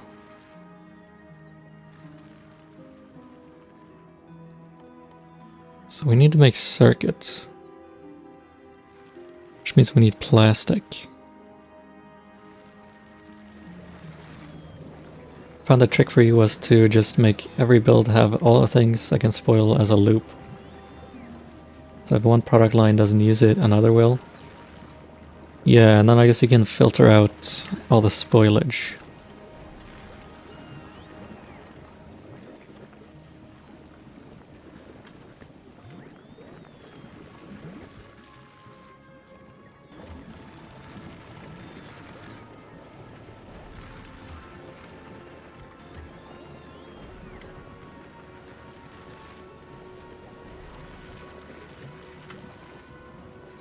I don't know if... Let's see. Let's build like a little bit off to the side. We have a ton of biochambers now.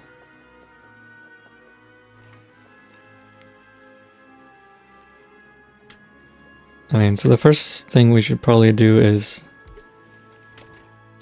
Let's just work on the basics. We should probably get iron and copper ore secured.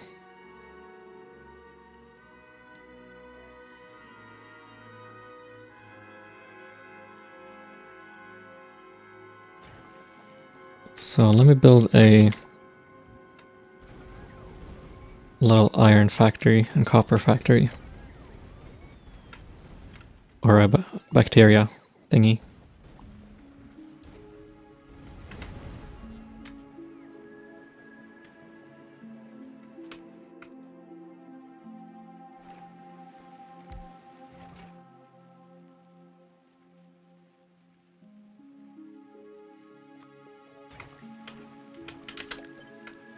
I don't know how many of these we're gonna need.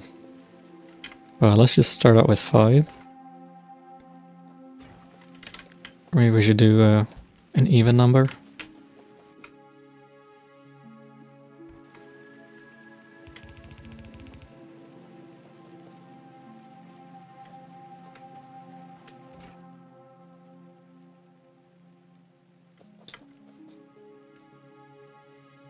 So we need 2 belts.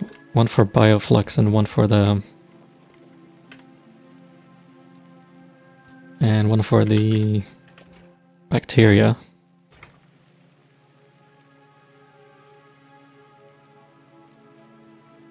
Bacteria are annoying because you need a system to restart them when needed.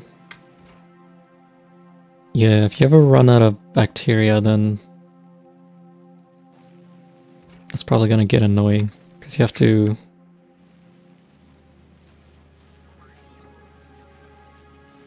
You have to convert the jelly nuts into bacteria.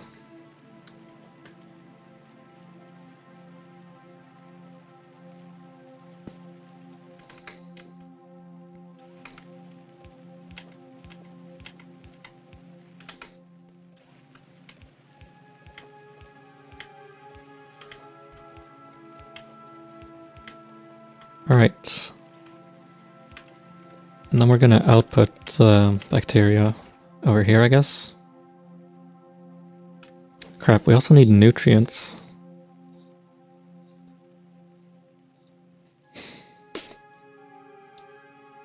And the nutrients also spoil.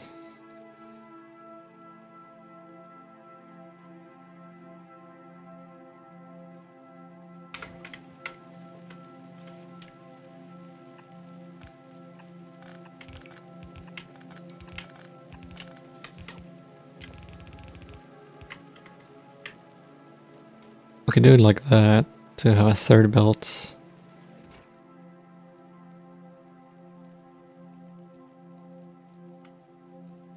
Or we just share a belt.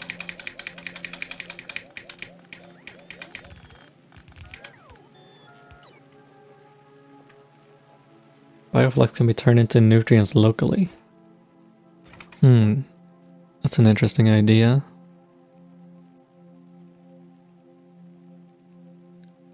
Is bioflux to nutrients the most efficient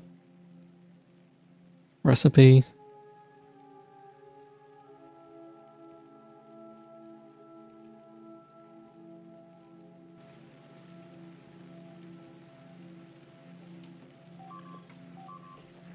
Uh-oh. Oh! That's a lot of it. A lot of wigglers.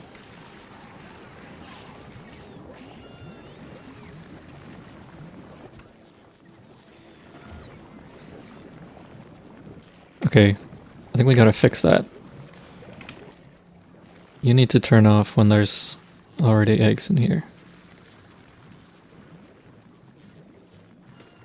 So we probably only want to have like 5 eggs at most.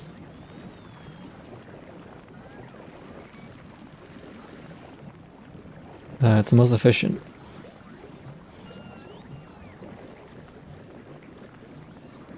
Downside of local nutrients is you have to worry about turning off nutrient production when something isn't running. Yeah, that's true. Ah, dang it. My clock got destroyed.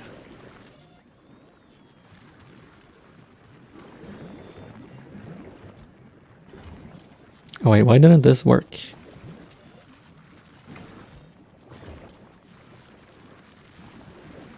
This is supposed to throw the eggs away whenever they're about to spoil.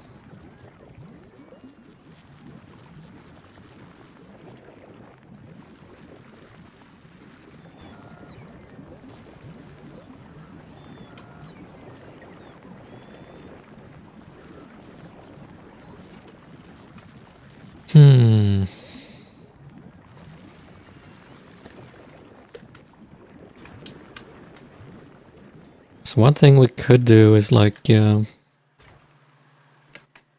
circuit networks.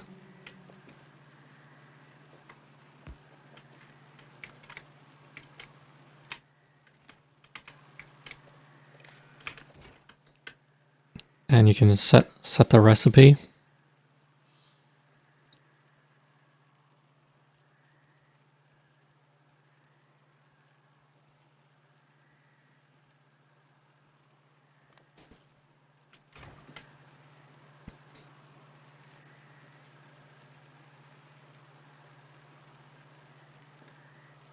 See, so let's craft some more of these combinators.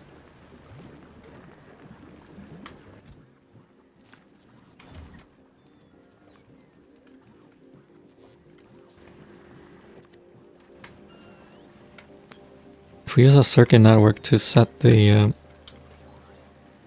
to turn stuff off whenever whenever we have enough of something, then we can avoid spoilage from the ingredients just sitting in there unused.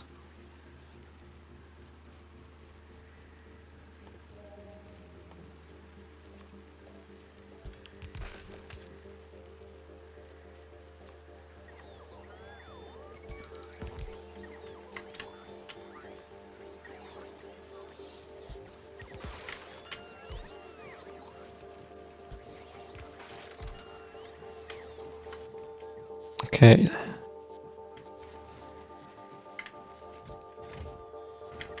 What the heck? We're running out of iron.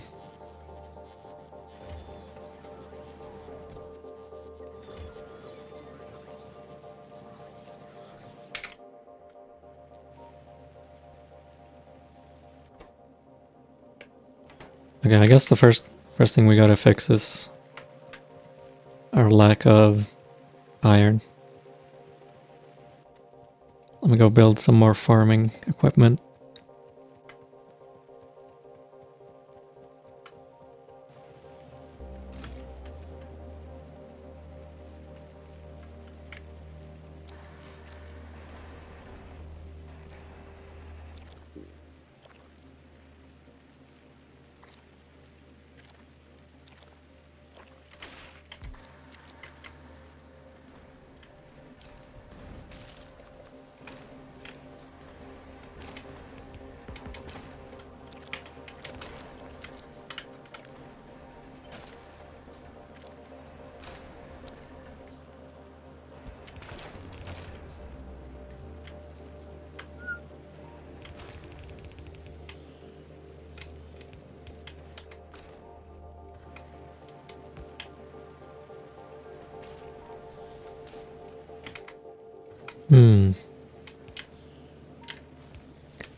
This is a little bit weird, but whatever. I think it might be better to use bots to supply these towers with seeds and stuff. Using a clock is very cool. Yep.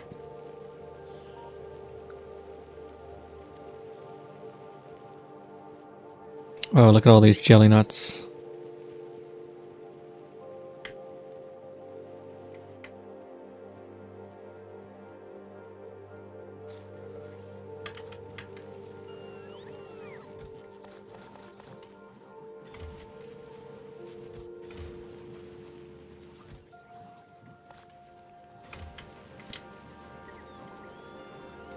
Alright. Maybe now we can get some iron ore, I hope.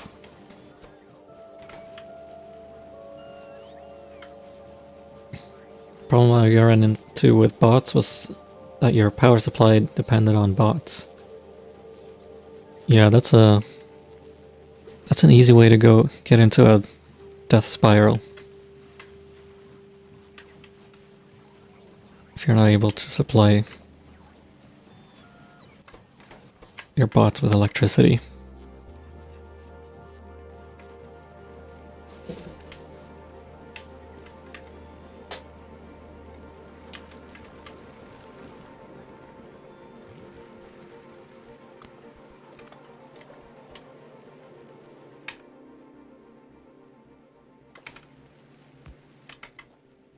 Alright, let's see if I can get this this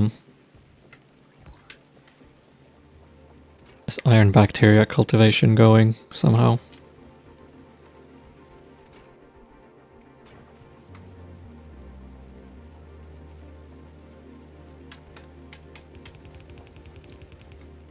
So we want a loop that the iron bacteria can go around.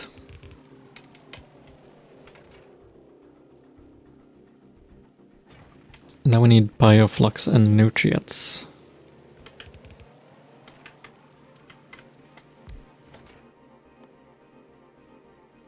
You can probably just use one of these.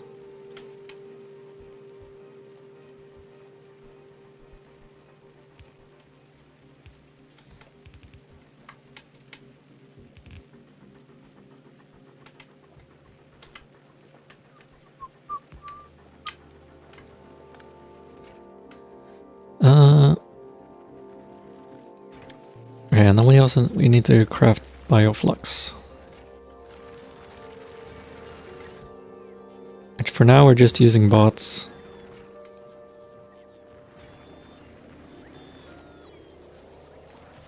To do that, so we can just request some bioflux, I guess.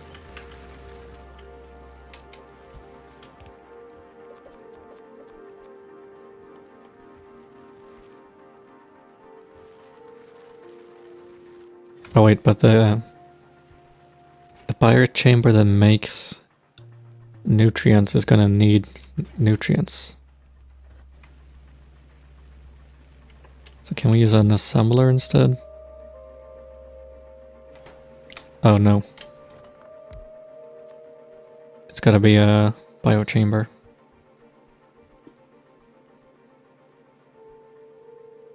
So I guess somehow we have to feed the nutrients back in.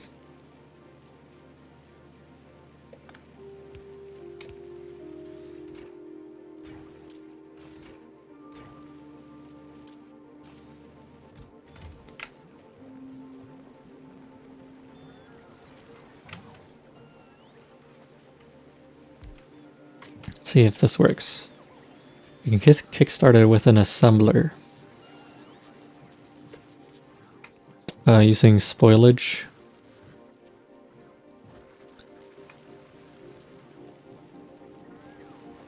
See, I think I can just hand feed some nutrients.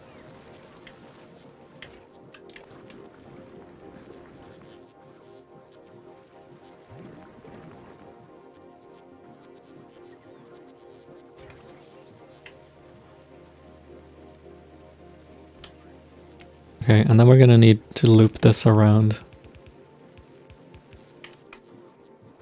Back on itself.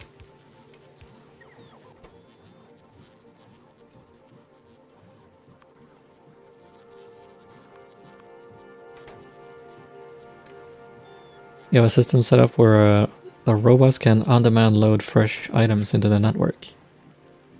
Interesting.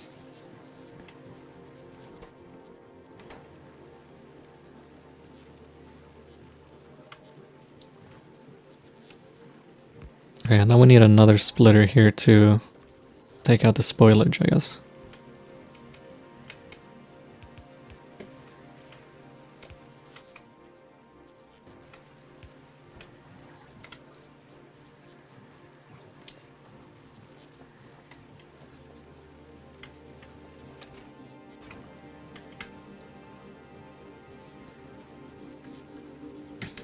We're also going to need to get rid of spoilage from this loop.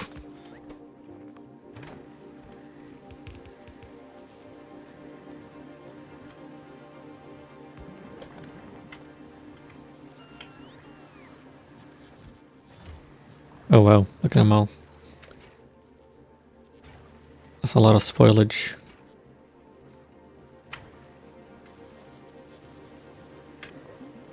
Now the last thing I should need is some iron bacteria to kickstart this production. Excuse me.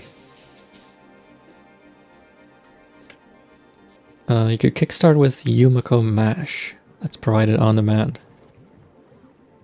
But spoilage is way easier to kickstart.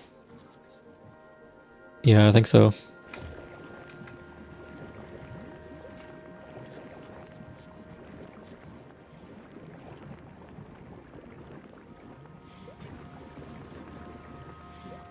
Yeah, a long time ago when I played Factorio, I tried to build an on-demand assembling system that would only craft stuff when you requested it. But that was before the set recipe thing became available. So I had to try to make like one assembler for each recipe. I think I could probably do it a lot easier now with the circuits.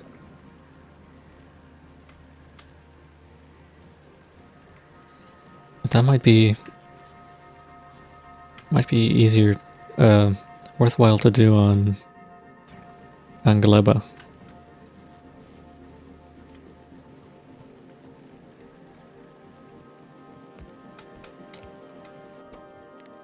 Okay, we gotta filter out the iron ore.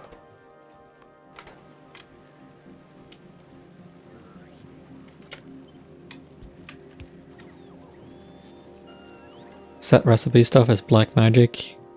Yeah, definitely.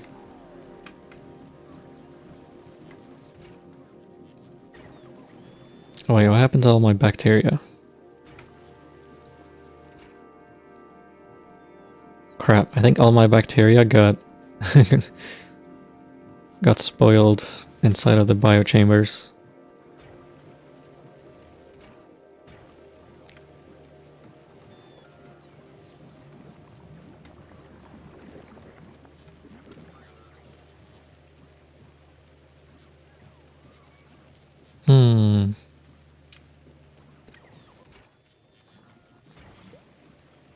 Maybe I need more throughput. I should probably upgrade to bread belts, to be honest.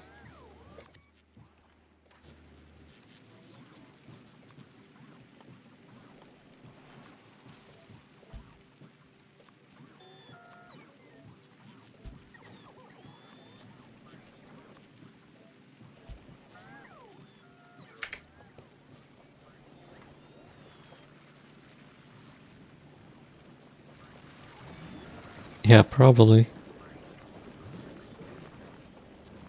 Actually, I should probably just import the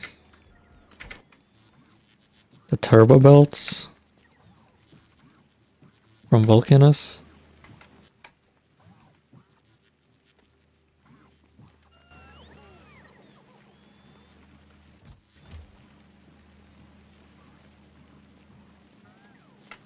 Well, I did ship in some blue belts at the start, but they ran out pretty quickly.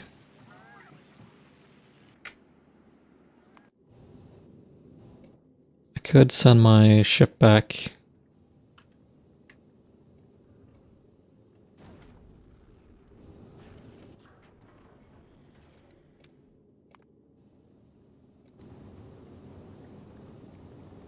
You're on Aquilo and still haven't set up turbo belts?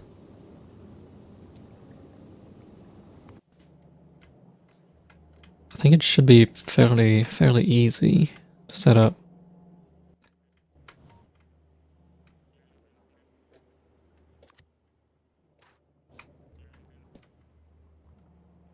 Because I already have blue belts.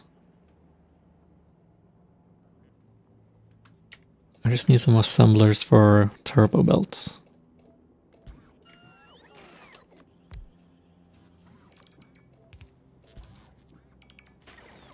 Oh wait, crap, I need to use foundries.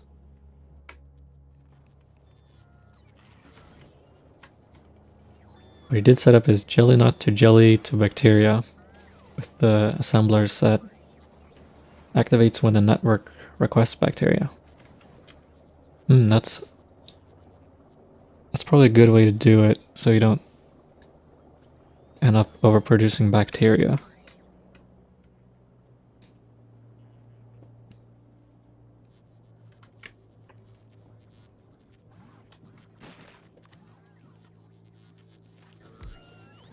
Wonder if I can do this.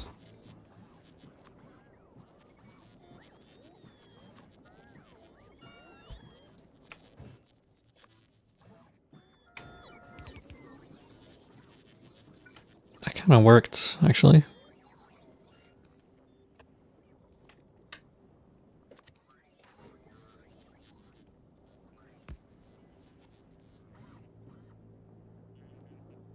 So I just set up some temporary assemblers.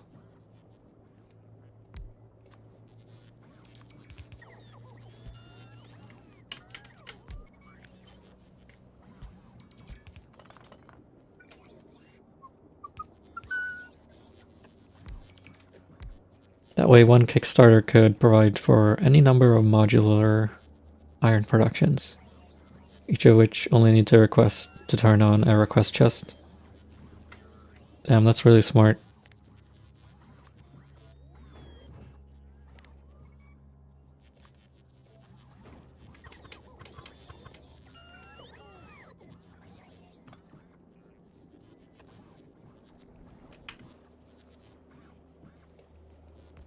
One of the things I'm noticing about Space Age is that bots are kind of OP sometimes. Like I feel like you can just use bots for everything and it'll turn out okay. I mean, bots were kind of OP in the original game as well, but especially now with all these more complicated recipes.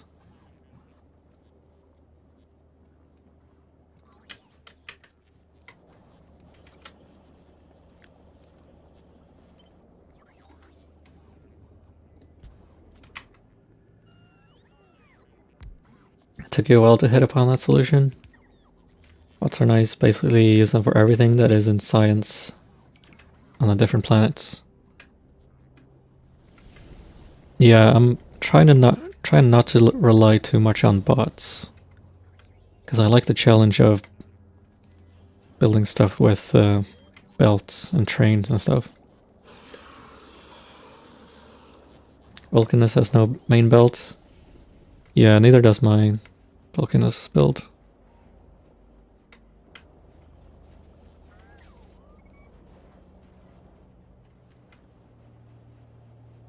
I think for Vulcanus you don't really need a main belt. There's not like any super complicated recipes. Except blue circuits.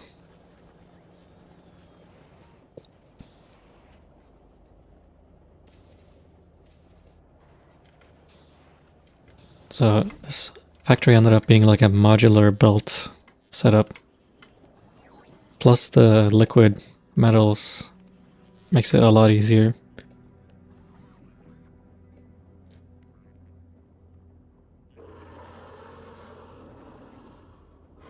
Have a proper green circuit instead of 3 electro plants huddled around a copper wire foundry. Yeah, now that you mention it, I should probably rebuild this at some point to use the electro plants.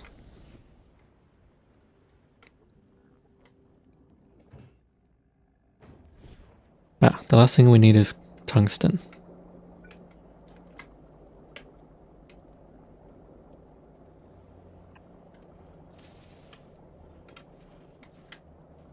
We just set up a chest for tungsten.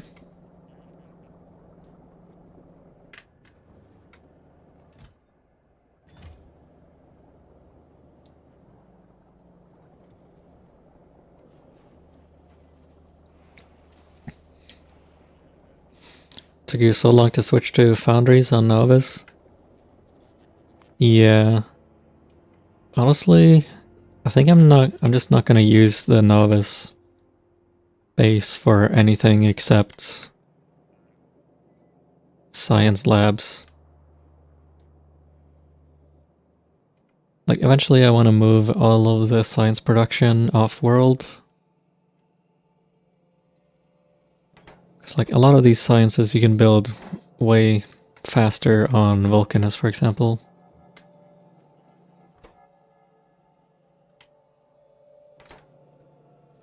Or, like, yellow science would probably be faster on... honestly, Vulcanus. Like, every science was probably faster on Vulcanus.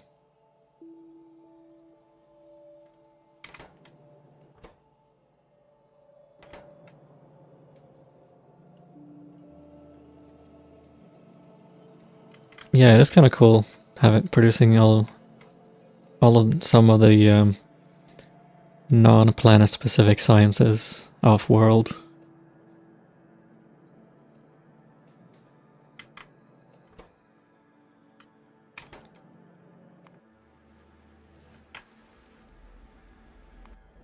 Alright, are we getting turbo belts now?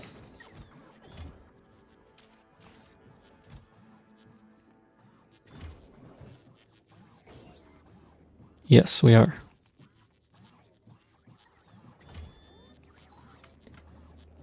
We just need a lot more tungsten.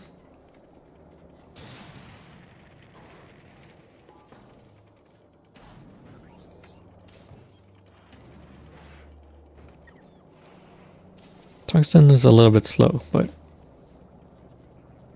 your bottleneck is almost always novice science. Yeah. It's a great excuse to rebuild the various sciences. Yeah, every time I like look back at Novice, it makes me not want to work on it. Like, I kind of overbuilt my train system a little bit.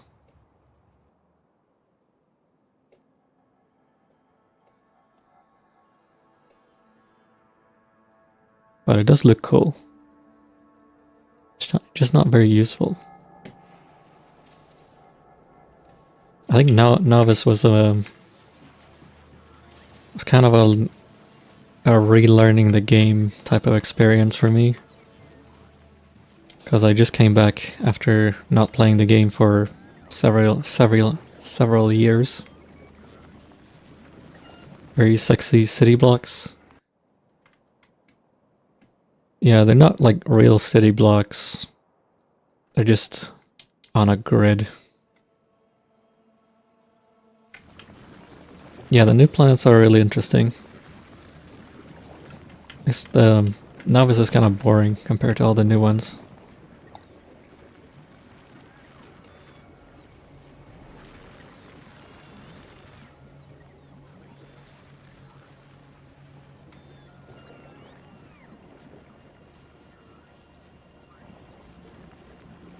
Well, looks like we're producing some more iron at least.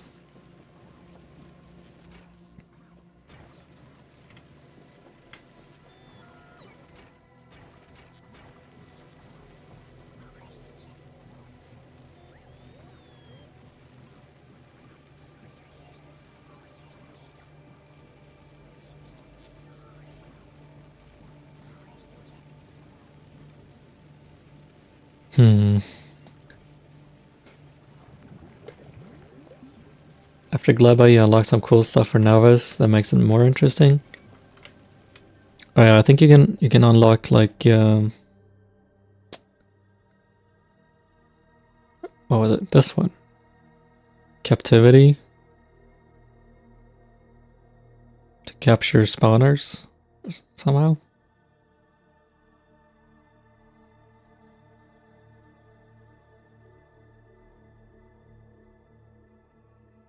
Which sounds kind of insane.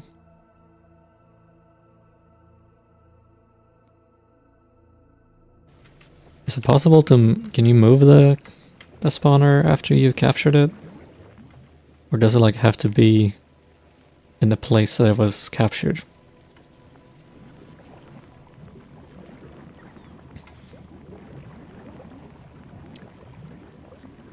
So one of the problem I'm noticing with this system already is that there's a lot of nutrients just sitting on the belts, but they're not really doing anything. And they're just spoiling and using up all my bioflux.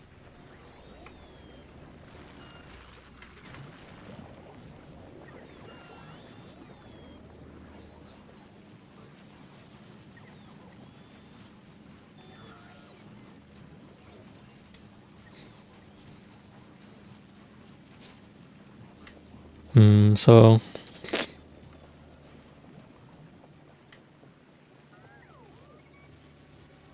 I'm gonna use at least a couple of bots just to handle the nutrients, I think.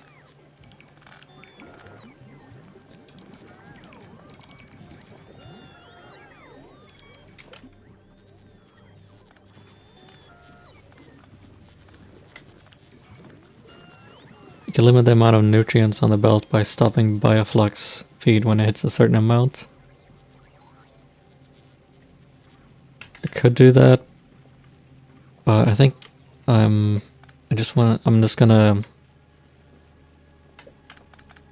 use some bots to supply the nutrients and bioflux. And then I can use the bot network to only make nutrients when I need it.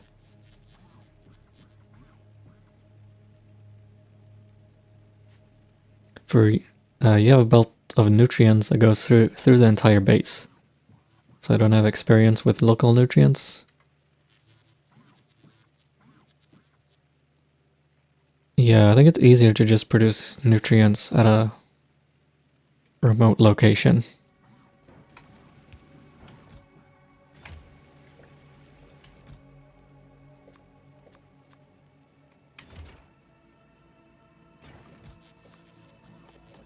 So I'm going to request bioflux and some nutrients.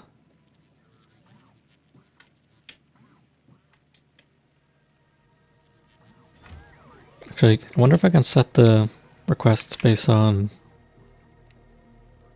circuit networks.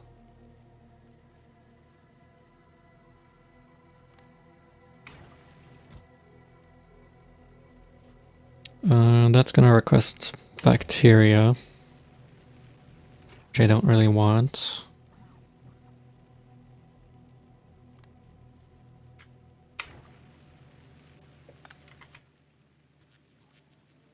Let's see.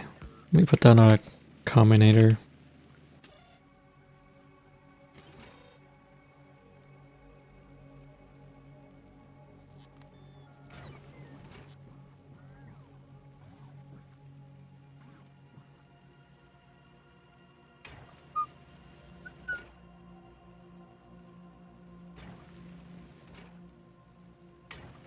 Let's see, read contents. We don't want to read the ingredients.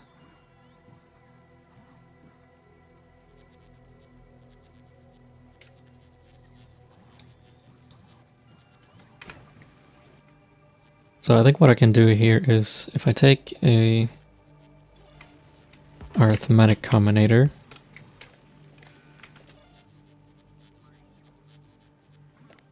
then we need to calculate how much bioflux we need to request from the system.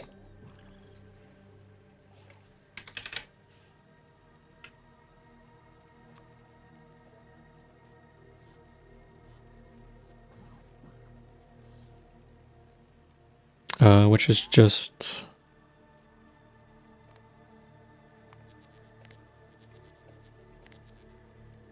one bioflux.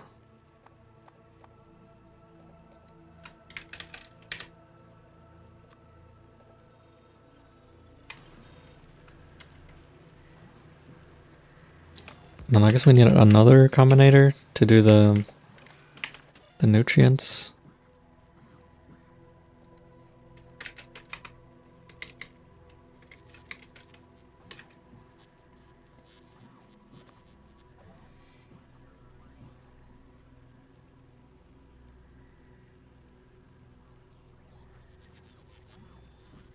But we want to do like 1 minus the amount of nutrients that's already in the assembler.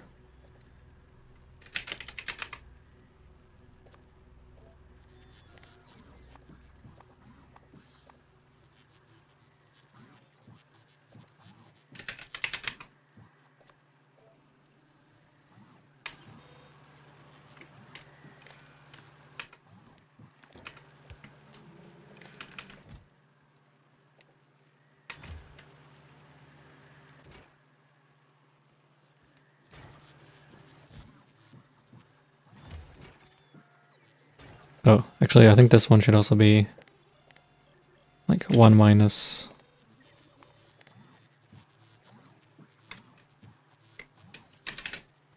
the actual number of items inside there.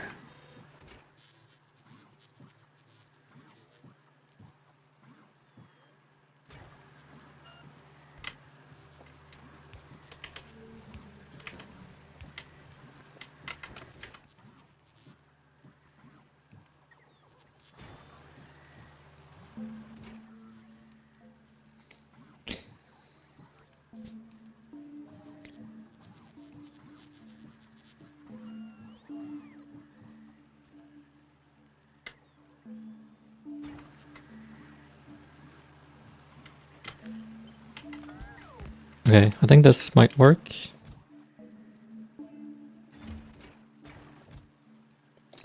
And I guess we have to trash unrequested.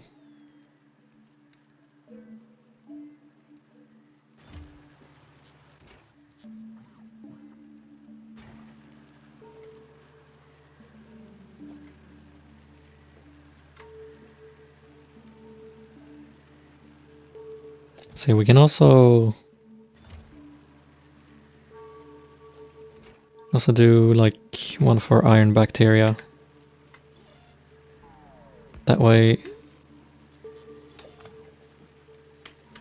we don't have to worry about kickstarting anything.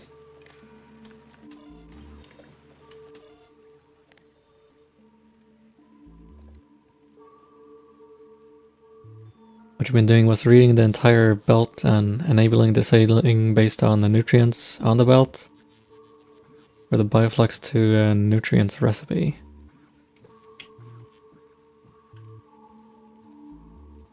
So you did like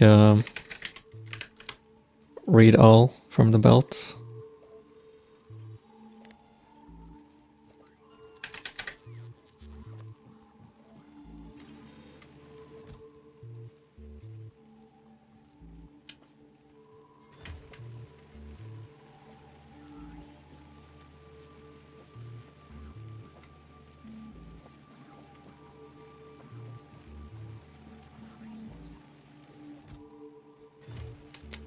Okay. Now the final thing we can do is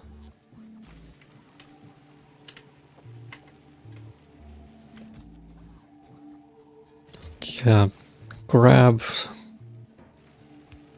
bacteria from here.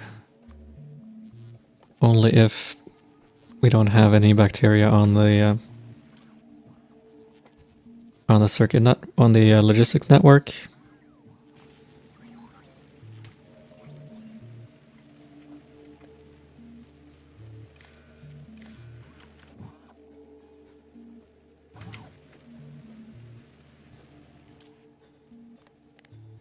So we can grab some extra iron bacteria. How many should we keep around? Maybe like 1 stack of iron bacteria.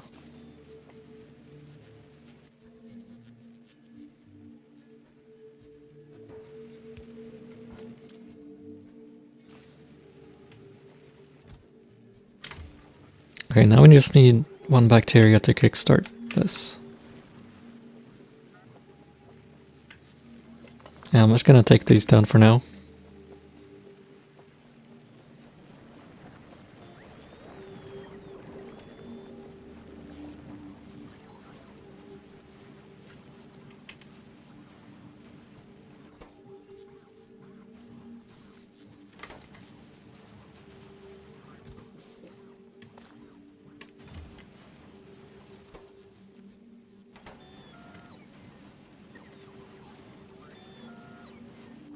Okay, hopefully that'll kickstart our bacteria production.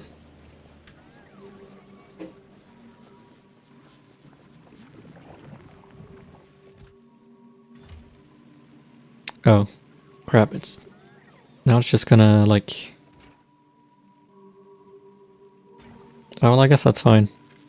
The bacteria will go in this chest, and then it'll be put back into these chests until we have like a certain amount of bacteria.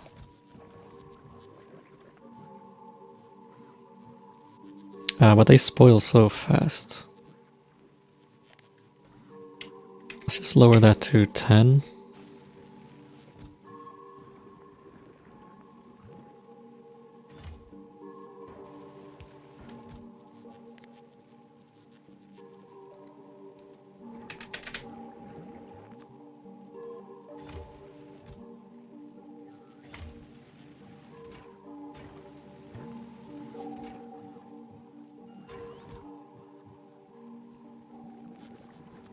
Alright, this seems to be working.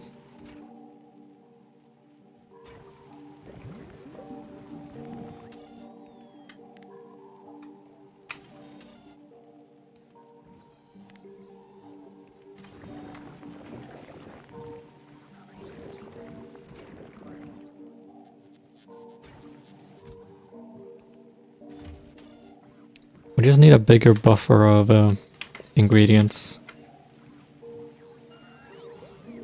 so that it can run constantly.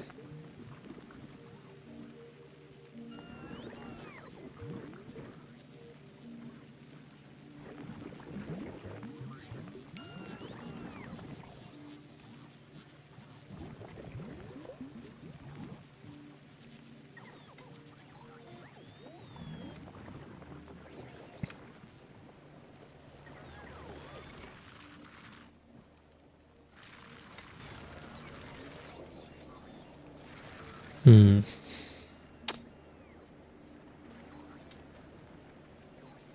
Okay, well I guess this does kind of work for now. If we copy this a couple of times.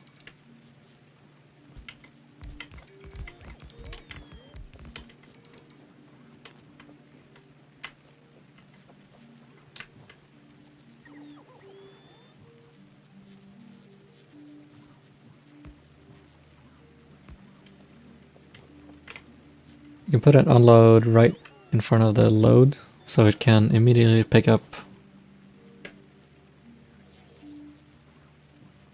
Put an unload right in front of the load so it can immediately pick bacteria back up.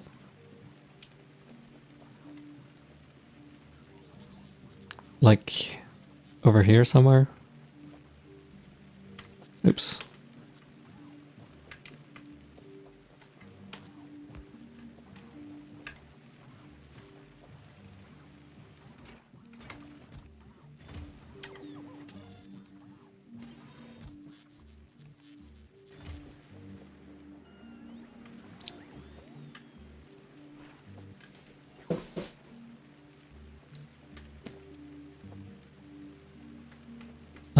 So let's make it so that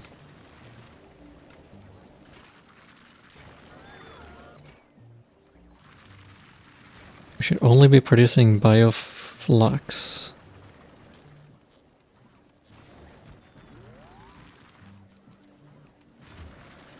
We already have a ton of bioflux. Alright, we gotta turn that into nutrients.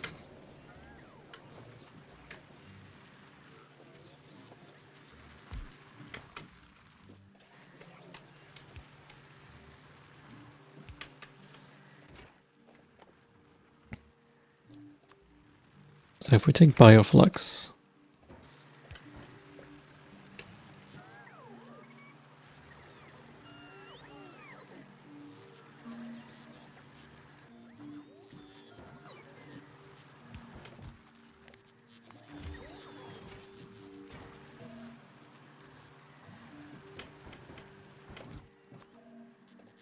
request some nutrients.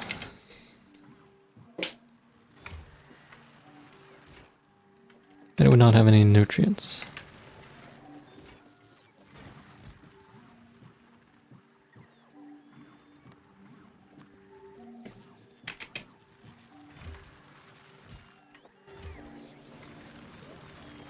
I was running out of nutrients in this place.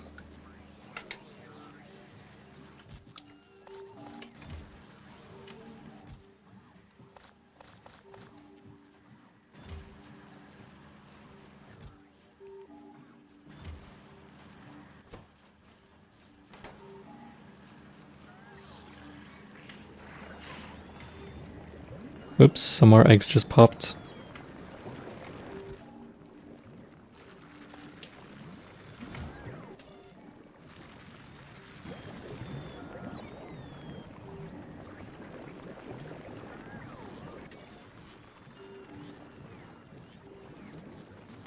Did I calculate this timer wrong? So it seems like the eggs are not getting burned before they pop.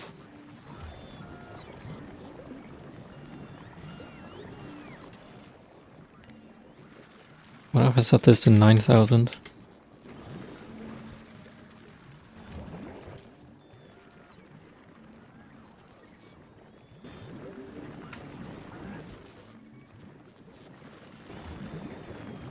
It might not be... Might be an issue with the inserter.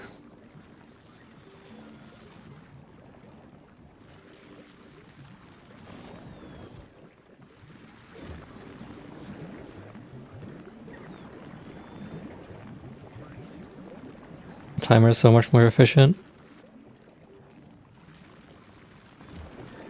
Oh, I think I see the issue. So, because we have this inserter set to spoiled priority, it's only gonna grab like one egg at a time.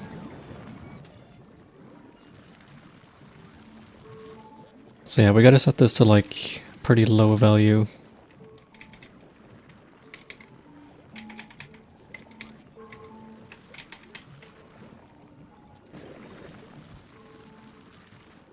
But not too low, because then we're just gonna be wasting eggs.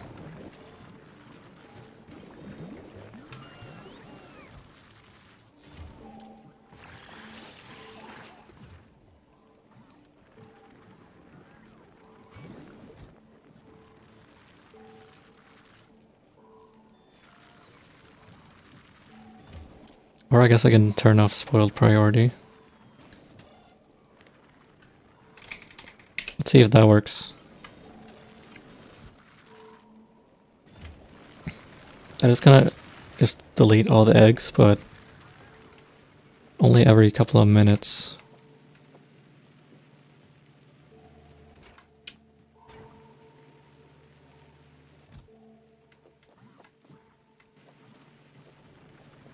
And all of our bacteria is dead.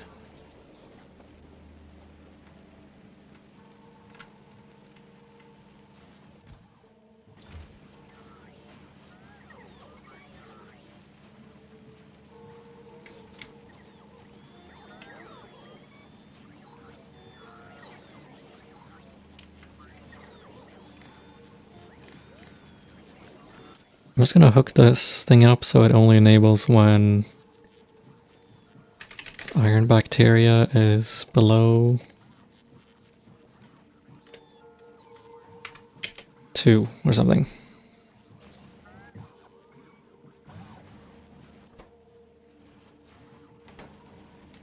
Instead of a timer, we recommend having the inserter to the tower read the box and enable disable if over 100.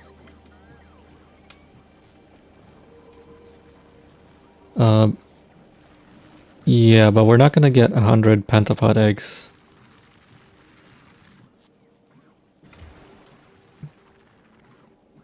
I limited the chest to only 5 eggs. So then it's just gonna hatch.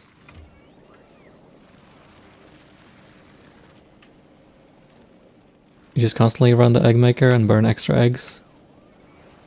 So don't worry too much about efficiency.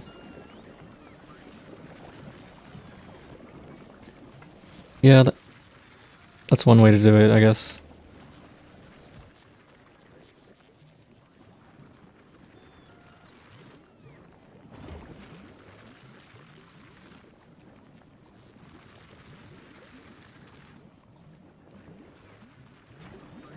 I also don't have like a way to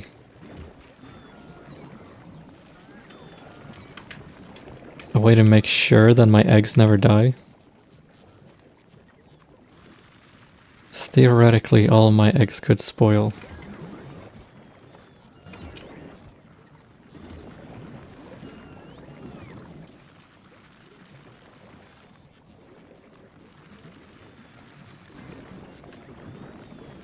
If I run out of nutrients to keep making more of them.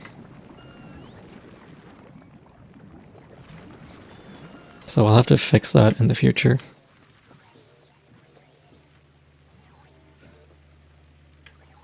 Oh, that's a lot of bacteria.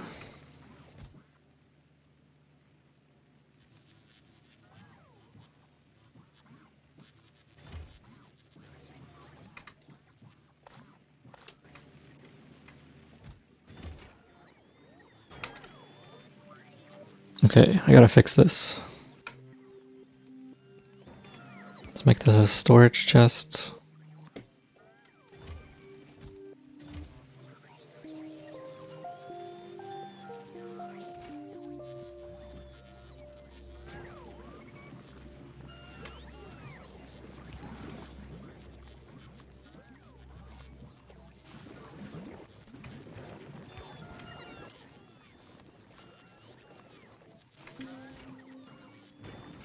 Okay, hopefully now we won't... This should stop clogging up with spoilage.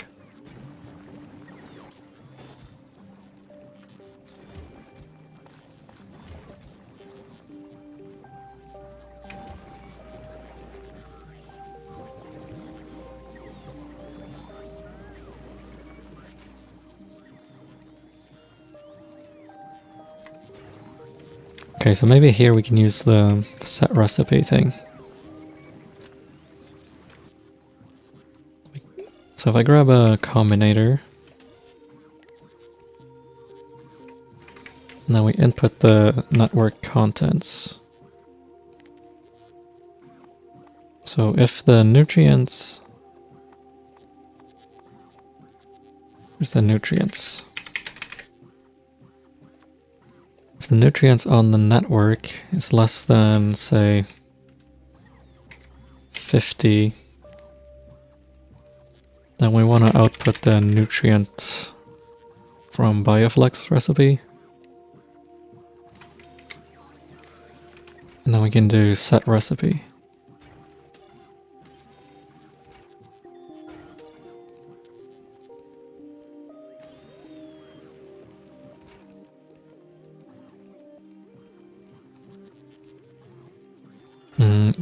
Why is this not working?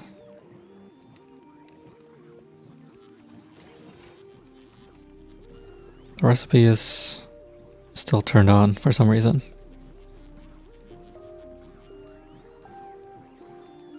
Maybe because there's items in here already? Oh, there we go. Now it turned off.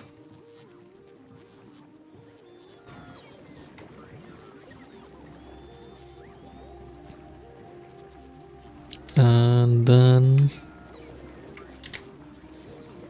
we can connect the green network. Set that to read ingredients. And then we set this to request ingredients.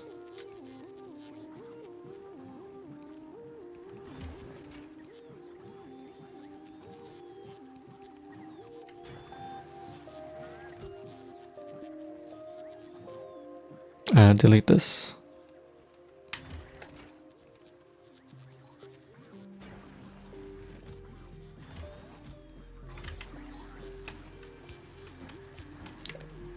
Man, dealing with this spoilage is a real pain.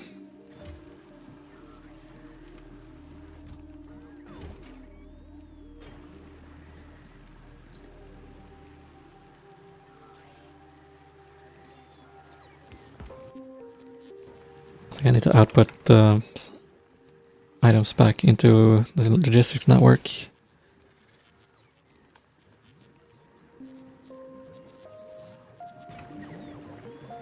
Okay, let's see what happens when we run out of nutrients.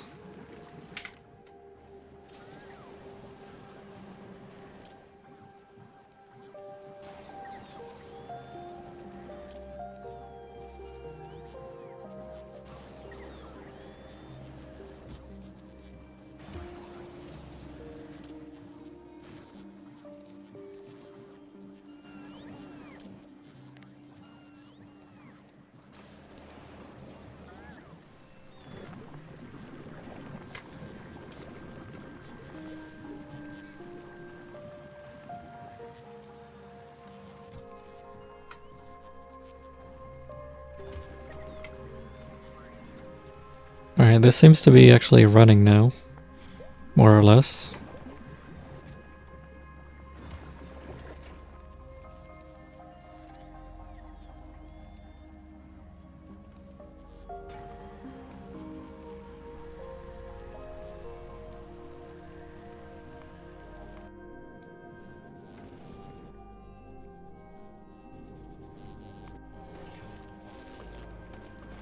Oh, our Fulgora science is quite slow.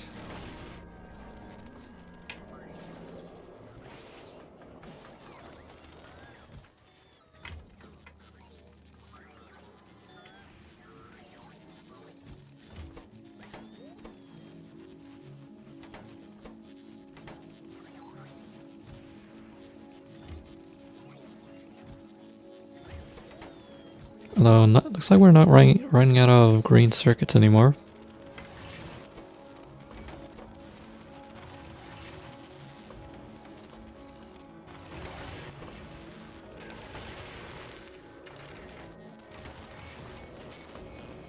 Maybe we just need to expand.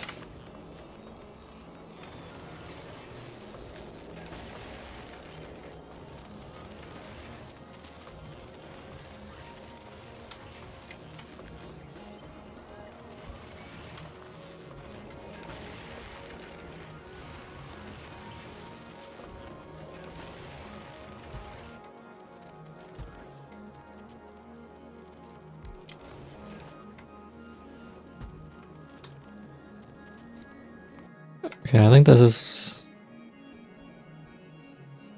Okay, we have way more science production on Vulcanus, but 4 plants should probably be enough for now.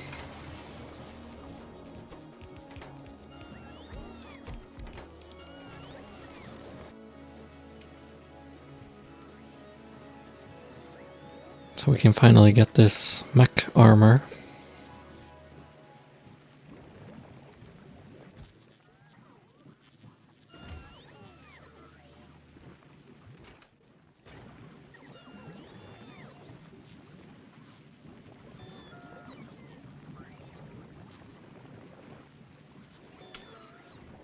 I don't know where all my nutrients are coming from right now. Oh, I guess I have this one. I can delete this biochamber now. We don't need to be making nutrients with Yumiko mash.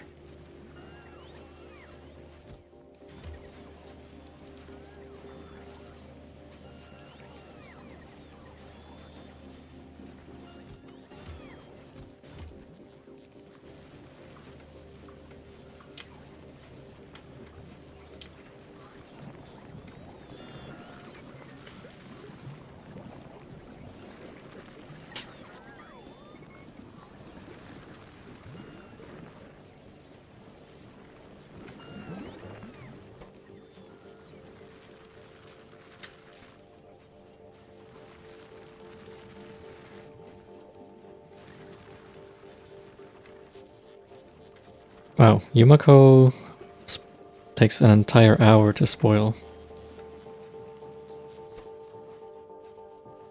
So does Jelly Nut. So ideally what we would be doing is like reading the amount of jelly and Yumiko mash that we have. And only producing it when we need it. So that's something I should think about in the future.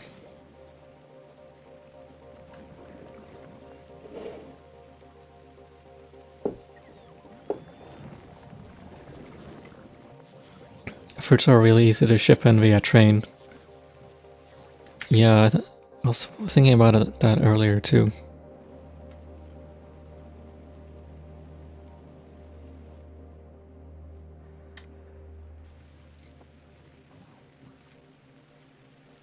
An entirely on-demand Gleba base, yeah.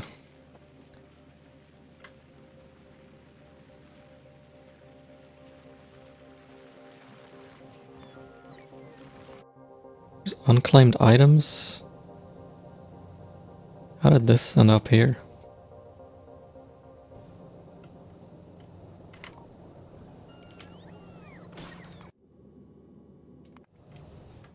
Okay. I just remembered we were making these turbo belts.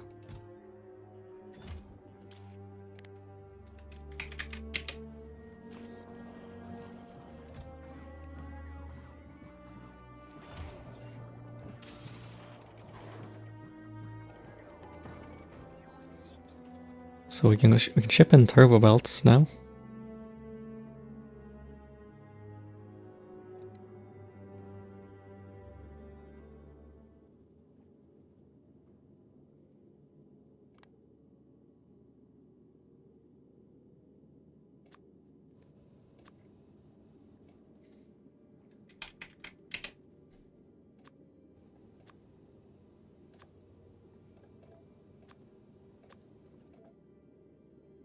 Just ship in 1000 turbo belts.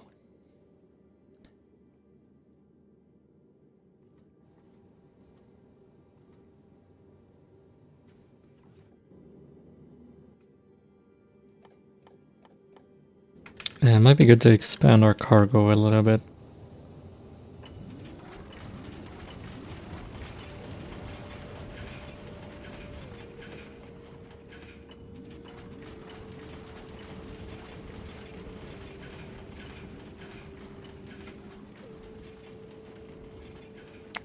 Not the most efficient use of space, but there we go, that's a lot of storage.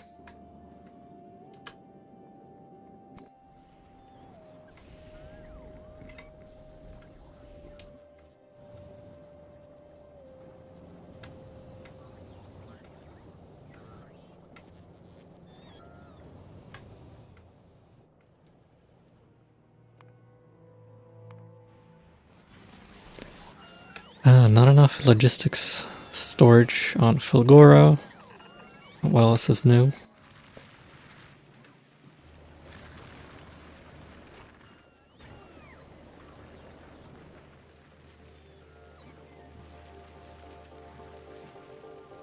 Okay, we ran out of nutrients, so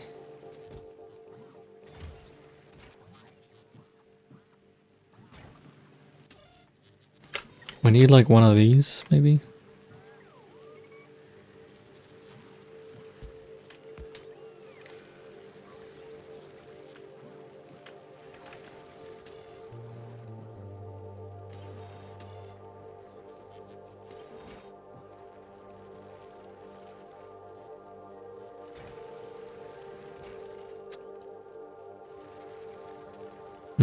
But I can't read contents. So I guess we just have... We always request a little bit of nutrients. It's kind of annoying because that means there's gonna be some just sitting there spoiling. Set up this very nice circuit and recycler combo where you give it a set number of each item and it recycles anything over that. Nice. Yeah, it's so much more convenient on Fulgora when you automate that kind of stuff.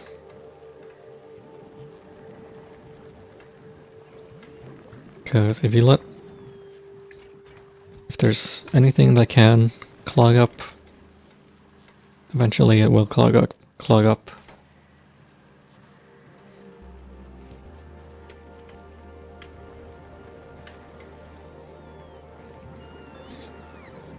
Alright, here we go.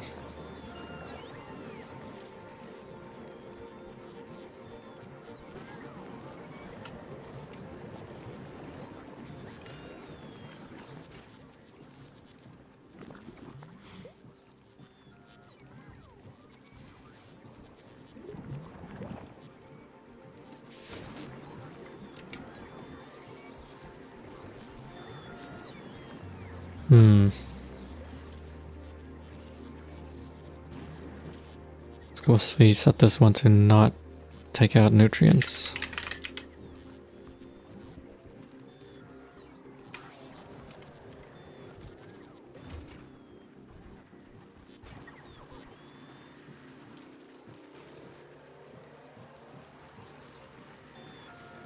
I really wish I could like read the ingredients and read the contents on different circuit networks.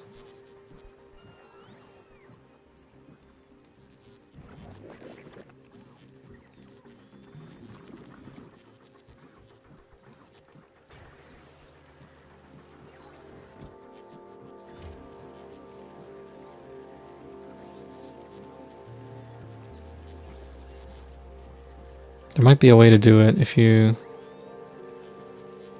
manually program a constant combinator with the recipe ingredients. Since I'm only using one recipe, technically don't need to read it from the biochamber.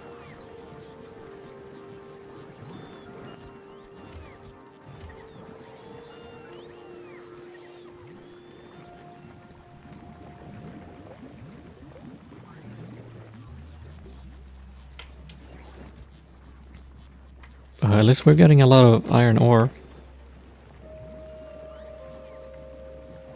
Even worse, the recipe and ingredients go on the same network, so it can end up reading its own ingredients as the recipe. Yeah, that's really annoying when that happens. They should have just like a little check mark right here with the red and green. Or like one of these.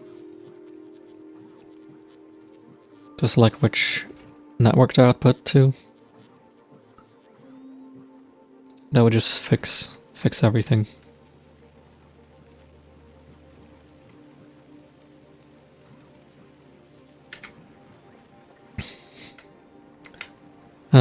Anyhow, it's almost 3:30, so think I'm gonna end here for today. At least we got iron ore.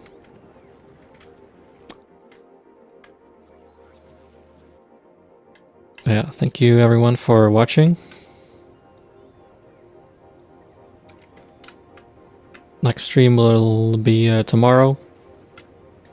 We're gonna be building some Legos for Christmas. If you'd like to watch that. I'll be setting up my hand cam again.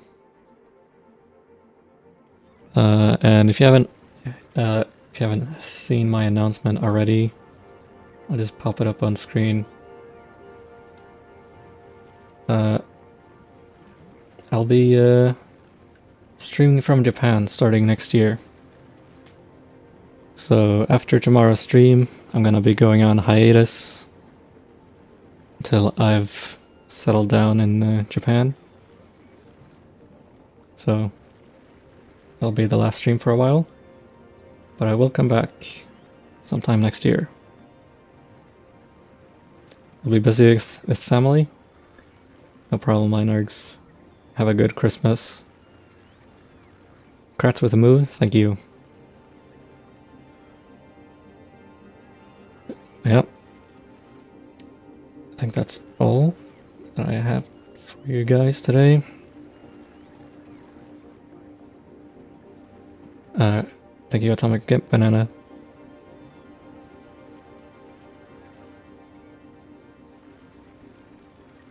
Yeah. Otsu hats.